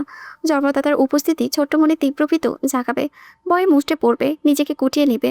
অতিশয় প্রীত্যভুক্ত এইটুকু শিশুর পরে বাবাকে নিয়ে যে বৈরী মনোভাব তৈরি হলো, তা মাসুল মারওয়ান আজাদকে দিতে কোনোদিনও গুনতে পারবে না। কিভাবে মুছবে ছেলের চোখের এই তীব্র ভয় ও বিতৃষ্ণাকে? দুঃস্বপ্ন দেখে আচমকা চোখ মেলে আশেপাশে চাইল মারওয়ান। গলা শুকিয়ে বুকটা পিপাসার্ত হয়ে উঠেছে। কিসের যেন চিৎকার শুনেছে সে, মাথা ব্যথায় ছিঁড়ে যাচ্ছে। কয়টা বাজে তার হিসেব মারওয়ানের কাছে নেই। চারিপাশ গাঢ় আধারে নিমজ্জিত। সময়টা যে গভীর রাত তা বুঝতে বেগ পেতে হয়নি তার। হাত পাশ হাতড়ে ছেলেকে খুঁজতে লাগলো। নাহওয়ান জন্মের পর থেকে কোনোদিন পাশ হাতড়ে ছেলের উপস্থিতি পায়নি এমন হয়নি। আজকে না পেয়ে কোথায় যেন তীব্র ব্যথা অনুভব হলো। নিষেধেরও কোনো সারাশব্দ পাওয়া যাচ্ছে না। সে কেমন ফ্যাঁসফ্যাঁসে গলায় ডাকলো, ফায়াজ। কোনো ফিরতি প্রত্যুত্তর এলো না। বাবা ডাকে এক প্রকার উপেক্ষা করে সন্তানের কোনো সারাশব্দ পাওয়া গেল না।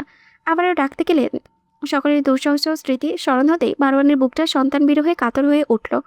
অজস্র রক্তক্ষরণে বুকের বেশি সক্রিয় হয়ে উঠতে লাগলো। হাত পায়ের শক্তি কেমন ফিকে হয়ে আসছে।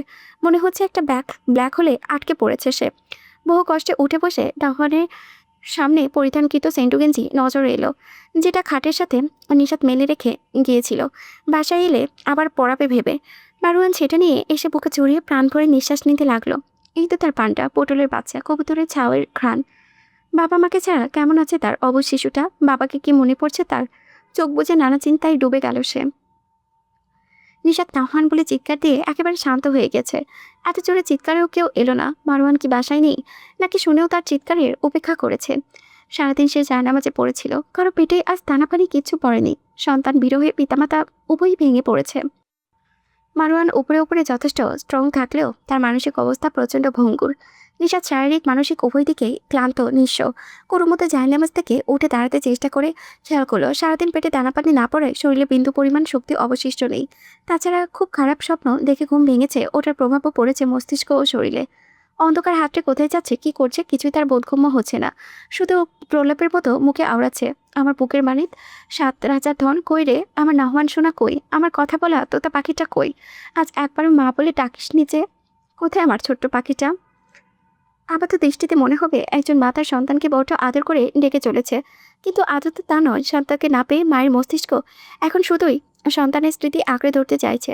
অন্ধকার নিষাদ বার কয়েক আসবাবপত্রের সঙ্গে হোঁচট খেলো। সারাদিনেও যে দরজা খোলা হয়নি সে দরজা বহু কষ্টে খুলে চারিপাশে হাতটাতে হাতটাতে পাশের রুমে এলো। মুখে রয়েছে সেই প্রলাপ। বিছানার দিকে এগোতে গেলে পায়ের কাছে শক্ত কিছু ঠেকলো। অবচেতন নিষাদ এবার এগোতে নিলে বাধা পেয়ে উল্টাপাল্টে বস্তুর ওপরে পড়ল। মারওয়ান আচমকা শরীরের উপরে কিছু পড়াই ব্যথাসূচক শব্দ করলো। এমনিতেই ফ্লোরে শোয়ার কারণে পেট ঠান্ডা হয়ে আছে, ভারী কিছু পড়ার শব্দে ফ্লোরে বেশ ভালো রকমের আঘাত পেয়েছে। নিষাদ মারওয়ানের বুকের উপরে শুয়েই আগের প্রলাপ আউড়ে যাচ্ছে এক মনে। মারওয়ানের বুকের ভিতরে উপরে ছেলে স্যান্ডু গেঞ্জি পেয়ে আঁকড়ে ধরে ঘ্রাণ নিয়ে ডাকলো, এই তো আমার আব্বা। মা, এখন তোমার ঘ্রাণ পাচ্ছি। কতক্ষণ পর তোকে পেলাম। তোমার বাবা তোমাকে নিয়ে রেখেছে, দেখেছো কেমন খারাপ? মারওয়ান বুঝলো নিষাদের মস্তিষ্কে সন্তান হারানো বেশ ভালো রকমের প্রভাবিত করেছে। কি বলেছে, কি করছে, কিছুই সে সজ্ঞানে করছে না। অবচেতনে একাকী চিত্তে একই কথা বারবার পুনরাবৃত্ত করেছে। চোখের সামনে দিয়ে সন্তানকে নিয়ে যেতে দেখলো কোনো জন্মদাত্রী মা ঠিক থাকবে। মারওয়ান নিষাদকে যাকে বলল, নিষাদ, নিষাদ। নিষাদ কথা থামিয়ে বাস্তবে ফিরে এলো। আশেপাশে কোথাও নাহওয়ানকে না দেখে হু হু করে কেঁদে উঠল। ছেলের গেঞ্জি নাকের কাছে ধরে বুকের মধ্যে নিয়ে মারওয়ানের বুকে অজস্র কিলঘুষি মারতে লাগলো। মারওয়ান থামালো না। এক সন্তান হারা মায়ের পাগলামিকে সায় দিয়ে গেল। বেশ খানিক পর নিষাদ আপনা আপনি শান্ত হয়ে ফোপাতে ফোপাতে নিষ্প্রভ গলায় বলল, আমার সন্তানকে আমার বুকে ফিরিয়ে দিন। কথা দিচ্ছি আপনার থেকে আমরা বহু দূরে চলে যাব। মারওয়ান জবাব দিল না। নিষাদ মারওয়ানের বুকে মাথা রেখেই একই কথা বারবার বলে তন্ডায় আচ্ছন্ন হয়ে পড়ল। সারাদিনের ক্লান্তিতে মস্তিষ্ক এখন বিভ্রান্ত এবং দুর্বল হয়ে পড়েছে তার। নিষাদ ঘুমিয়ে পড়তেই মারওয়ান নিষাদের মাথায় হাত বুলিয়ে বলল, ওয়াদা করলাম আমাদের সন্তানকে তোমার কাছে সহি সালামতে ফিরিয়ে দিয়ে যাব। মানহার প্রচণ্ড অস্থির লাগছে, কেমন যেন করছে মনটা। আগে কখনো এমন হয়নি, তবে কাল রাত থেকেই মনটা কেমন যেন অস্থির অস্থির হয়ে আছে। কিছুই ভালো লাগছে না। কারো বিপদ হয়নি তো আবার? মানহাকে নিয়ে আজকে হাসপাতালে যাবে, সেটার বন্দোবস্ত করেছে ইহাব। কয়েকদিনের অসুস্থতায় শরীর একদমই ভেঙে পড়েছে মানহার। ইহাবাকে মেডিকেল রিপোর্টগুলো গুছিয়ে নিল। মানহা এগিয়ে এসে বলল, শুনুন। ইহাব হাসপাতালের ফাইলে কাগজপত্র ভরতে ভরতে জবাব দিল, শুনছি। মানহা অস্থির পায়ে পায়চারি করতে করতে বলল, আমার না কেমন অস্থির অস্থির লাগছে আজকে, মনে হচ্ছে কারো কোনো বিপদ হয়েছে, পা হবে। একটু বাবাকে ফোন করবেন? তুমিই তো করতে পারো। আমার কেমন ভয় করছে, আপনি একটু করে দেখুন। ইহাব বউয়ের টেনশন দেখে অগত্যা শ্বশুরকে কল লাগালো। বার কয়েক রিং বেজে ওপাশ থেকে ধরল। ইহাব সালাম দিয়ে কুশল হাতে বিনিময় করলো। কথায় কথায় জানতে পারলো মারওয়ান নিশাত দুজনে ফোন বন্ধ গতকাল থেকে। ইহাব শুধু হাহা হুহা করে গেল। মানহাও কিছুক্ষণ কথা বলল। বাবা মায়ের সঙ্গে কথা বলে মনে শান্তি পাচ্ছে না। খুব সাহস করে ইহাবকে উদ্দেশ্য করে বলল, একবার ভাইয়াকে ফোন করে দেখবো। ইহাব আলমারি ড্রয়ার খুলে ফাইল রাখতে রাখতে মানহার দিকে শীতল নজরে চাইল। বলল, তোমার ইচ্ছে। মানহা বেশ কয়েকবার ফোনে ট্রাই করলো, তবে ওপাশ থেকে বন্ধ পেল। এবার মানহা বেশ চিন্তায় হয়ে ইহাবকে বলল, একটু দেখুন না প্লিজ, ভাইয়া ভাবি কেউ ফোন ধরছে না, দুজনের ফোনে সংযোগ দেওয়া সম্ভব হচ্ছে না। আমার মনটা কেমন যেন করছে, মনে হচ্ছে কোনো খারাপ কিছু ঘটেছে। ইহাব কোনো প্রতিক্রিয়া দেখালো না, চুপচাপ সেখান থেকে চলে গেল। মানহা আশাহত হয়ে আবারও ফোনে ট্রাই করতে লাগলো, তবে এবারও ফলাফল শূন্য। নাহওয়ান খিদেই কান্নাকাটি শুরু করেছে। এতটুকু বাচ্চা পেটে গতকাল থেকে এক গ্লাস পানি আর একটা ডিম ছাড়া আর কিছুই পড়েনি। একজন লোক গতকাল রাতে এসে তাকে শক্ত রুটি খাওয়াতে চাইলে বাচ্চাটা সব মুখ থেকে ফেলে দিয়েছে। তারপর লোকটা ধমক দিয়ে না খাইয়ে চলে গিয়েছে। অপরিচিত কারো হাতে কোনো খাবার মুখে তুলছে না বাচ্চাটা। নাহওয়ানের হাত পা খুলে দেওয়া হয়েছে। ফ্লোরে প্রাণহীনের মতো বসে আছে সে। কয়েকজন লোক বাচ্চাটার এই দশা দেখে নকল মারওয়ানের কাছে এসে বলল, আচারাক সাইফার যদি জানতে পারে আপনি তার সন্তানকে এমন নিকৃষ্টভাবে ট্রিট করছেন, আদৌ বাঁচতে পারবেন? লোকটা শক্ত চোখে চেয়ে বলল, ওকেই বাঁচিয়ে রাখবো না, আর ওর সন্তান তো মামুলি বিষয়। একজন বলল, এত বড় কথা পেছনে পেছনেই বলতে পারেন, তার সামনে দেখবো হিসু করে দেখে দিয়েছেন। আর কেউ না জানুক, তার ভয়ঙ্কর রূপের সাথে আমাদের ভালোই করেই জানাশোনা আছে। লোকটা বৃষ্টি হেসে বলল, এই জন্যই তো বস তার প্রাণভ্রমণাকে তুলে আনতে বলেছে। এখন তেজ দেখাবার আগে কয়েকবার ভাববে। বেশি তেড়িবেড়ি করলেই ওই বাচ্চা শেষ। এতদিনে বহু চেষ্টা করেছে স্ত্রী সন্তান পরিবারকে রক্ষা করতে, পেরেছে কি আমার হাতের নাগাল থেকে বাঁচা কিছুই সম্ভব নয়। তার কথা শুনে সবাই চুপ হয়ে গেল। একজন ফট করে বলে বসলো, সম্ভব হলেই বা কি করে? প্রত্যেকবার ছলনার আশ্রয় নিয়ে তাকে কাবু করেছেন। সামনাসামনি বস কিংবা আপনার কারোরই ক্ষমতা নেই তাকে টক্কর দেওয়ার। এটা স্বীকারোক্তি করতে পারবেন? লোকটা এই কথা শুনে প্রচণ্ড রাগান্বিত হলো। উত্তেজিত হয়ে উঠে এসে ওই ব্যক্তির মুখে কষি বসিয়ে দিল। সবাই এগিয়ে এসে থামালো। নিজের লোকেদের সাথে মারামারি করে রক্তাক্তি ঘটলে শত্রুকে দমন করা যাবে না। সবাই বুঝিয়ে নকল মারওয়ানকে শান্ত করলো। দূরে দাঁড়িয়ে এগিয়ে এসে বলল, কাল থেকে বাচ্চাটি কিছুই খাওয়াতে পারছি না। বহু কষ্টে একটু পানি ও ডিম খাইয়েছে, কারো হাতে কিছু খাচ্ছে না স্যার। এভাবে থাকলে বাচ্চাটা মারা যাবে। লোকটা রকিং চেয়ারে দোল খেতে খেতে বলল, যাক সেটা তো চাই। এই মুহূর্তে বসের ফোন কল এলো। লোকটির দিকে ফোন কলটা এগিয়ে দিতে ওপাশ থেকে নির্দেশ দেওয়া হলো বাচ্চাটাকে যে কোনো মূল্যে বাঁচিয়ে রাখতে হবে। আজারাক সাইফারকে এখনও আনার একমাত্র হাতিয়ার ওই শিশুটি। বহু বছর ধরে পাতানো ভাত এক নিমিষেই বেচতে দেওয়া যাবে না। বাচ্চাটাকে খাইয়ে পরিয়ে সুস্থ করে সাইফারকে ডাকতে হবে। ছেলেটাকে এমনিতেও হাজির হয়ে যাবে, তখনই আসল খেলা জমবে। ওপাশ থেকে কল কেটে যাওয়ায় মারওয়ানের সেজে থাকা লোকটা বসের নির্দেশ মতো নাওহানের দিকে এগিয়ে আসতেই বাচ্চাটা ভয়ে কুঁকড়ে গেল। বাচ্চাটাকে ভয় পেতে দেখে জিদে বলল, এইটা এমন করছে কেন? আবারও মাইরে ঘুরাই এরে? তার বডিগার্ডস এগিয়ে এসে বলল, স্যার আপনি এখন আসল চেহারাই আছেন। ও শিট বলে ভেতরে চলে গেল। সিলিকন ফেসিয়াল মাস্ক লাগিয়ে পুরোপুরি মারওয়ানের রূপ ধারণ করে নাহনের সামনে দাঁড়াতেই বাচ্চাটার নির্লিপ্ত গলায় পড়ল, বাবা পূজা মারছে, ব্যথা ব্যথা। নকল মারওয়ান হুশ করে উঠে কিছু একটা বলতে চাইলে বডিগার্ড তাকে বসের কথা স্মরণ করিয়ে দিল। লোকটা থেমে গিয়ে খাবারের প্লেটে হাতে নাহনের সামনে দৌড়তেই বাচ্চাটা পিছিয়ে গেল। লোকটা বিশেষ পাত্তা দিল না। মারওয়ানের কণ্ঠে অনুকরণ করে কর্কশ গলায় ডাকলো, এই খেতে আয়। নাহওয়ান এলো না। বাবাকে ভীষণ ভয় পাচ্ছে সে। বডিগার্ডস আবারও এগিয়ে এসে বলল, স্যার বাচ্চাদের এভাবে ডাকলে তারা ভয় পায়, আদরে গলায় ডাকুন। নকল মারওয়ান এবার ধমক দিয়ে বলে উঠল, এসব ন্যাকামি আমার মুখে আসে না। এত আদর করতে চাইলে তুই এই মাস্ক পরে খাওয়ায়। আলকা দরদ কোনোটাই মুখ দিয়ে বেরোয় না আমার। বডিগার্ড লোকটি ভীত হয়ে বলল, এতে আপনারই ক্ষতি স্যার, মনে রাখবেন আজারাক সাইফার জীবন কাটে কিন্তু এই বাচ্চাটা। এবারে লোকটা শান্ত হলো। খুব মোলায়েম কণ্ঠে ডাকলো, এদিকে এসো। পিছন থেকে বডিগার্ড আবার বলল, স্যার আপনার কণ্ঠ এখনও কর্কশ শোনাচ্ছে। আরে এর থেকে মিষ্টি সুরে কেমনে ডাকবো? ছাগলের মতো বারবার সার করবে না। বডিগার্ডের কথায় দড়ি টানলো। নকল মারওয়ান অনেক মোলায়েম গলায় ডেকে কালকে থাপ্পড় মারার স্থানে অর্থাৎ গালে আদর করে বলল, এই যে বাবু, বাবা তোমার জন্য খাবার আনছি, এসো খাইয়ে দেই। নাহওয়ান গাল ফুলিয়ে ছলছল চোখে চেয়ে আছে তার দিকে। এই ডাকে মোটেও ভালোবাসা খুঁজে পাচ্ছে না বাচ্চাটা। বাবা তো কখনো তাকে এভাবে ডাকেনি। শিশুরা নাকি ভালোবাসা, আদর, রাগ সব বোঝে। কে তাকে আসলে ভালোবেসেছে অথবা মেয়েকে ভালোবাসছে সবই তার বুঝতে পারে। নাহওয়ানেরও মনে হচ্ছে বাবা নামক লোকটা তাকে মোটেও আদরে গলায় ডাকছে না, কেমন যেন খাপছাড়া গলায় ডাকছে। নাহওয়ান এতে কোনো সাড়া দিল না। নকল মারওয়ান এবার তক্ত বিরক্ত হয়ে বলল, এমন পান্ডার মতো চেয়ে আছিস কেন? ডাকছি কথা কানে যায় না, গোলালো কোথাকার। নাহুয়ান এবার বাবা বাবা করে ডেকে ওঠে দুর্বল শরীরটা টেনে বহু কষ্টে দৌড়ে এসে নকল মারোয়ানে গলা জড়িয়ে ধরল। এতে লোকটা চারপরানি অবাক হলো। এতক্ষণ এত মিষ্টি সুরে ডেকেও লাভ হলো না। যেই খ্যাটখ্যাট করে কথা বললো অমনি সাড়া দিল। সাইফারের পুত্র আরেক সাইফার। ভালোবাসার মিষ্টি বোঝে না, বোঝে শুধু রাগের ভাষা। যাক, ভালোই হয়েছে, বাচ্চাটা তাকে বশ করা গেল। খাবার মুখে তুলে খাইয়ে দিতে লাগলো। নাহুয়া না করলো না, চুপচাপ ভদ্র বাচ্চার মতো লোকটার শরীরে লেপটে খেতে লাগলো। খাওয়া শেষ করে পানি খাইয়ে মুখ মুছিয়ে দিয়ে লোকটা শান্ত গলায় জিজ্ঞেস করলো, এই তোর নাম কি?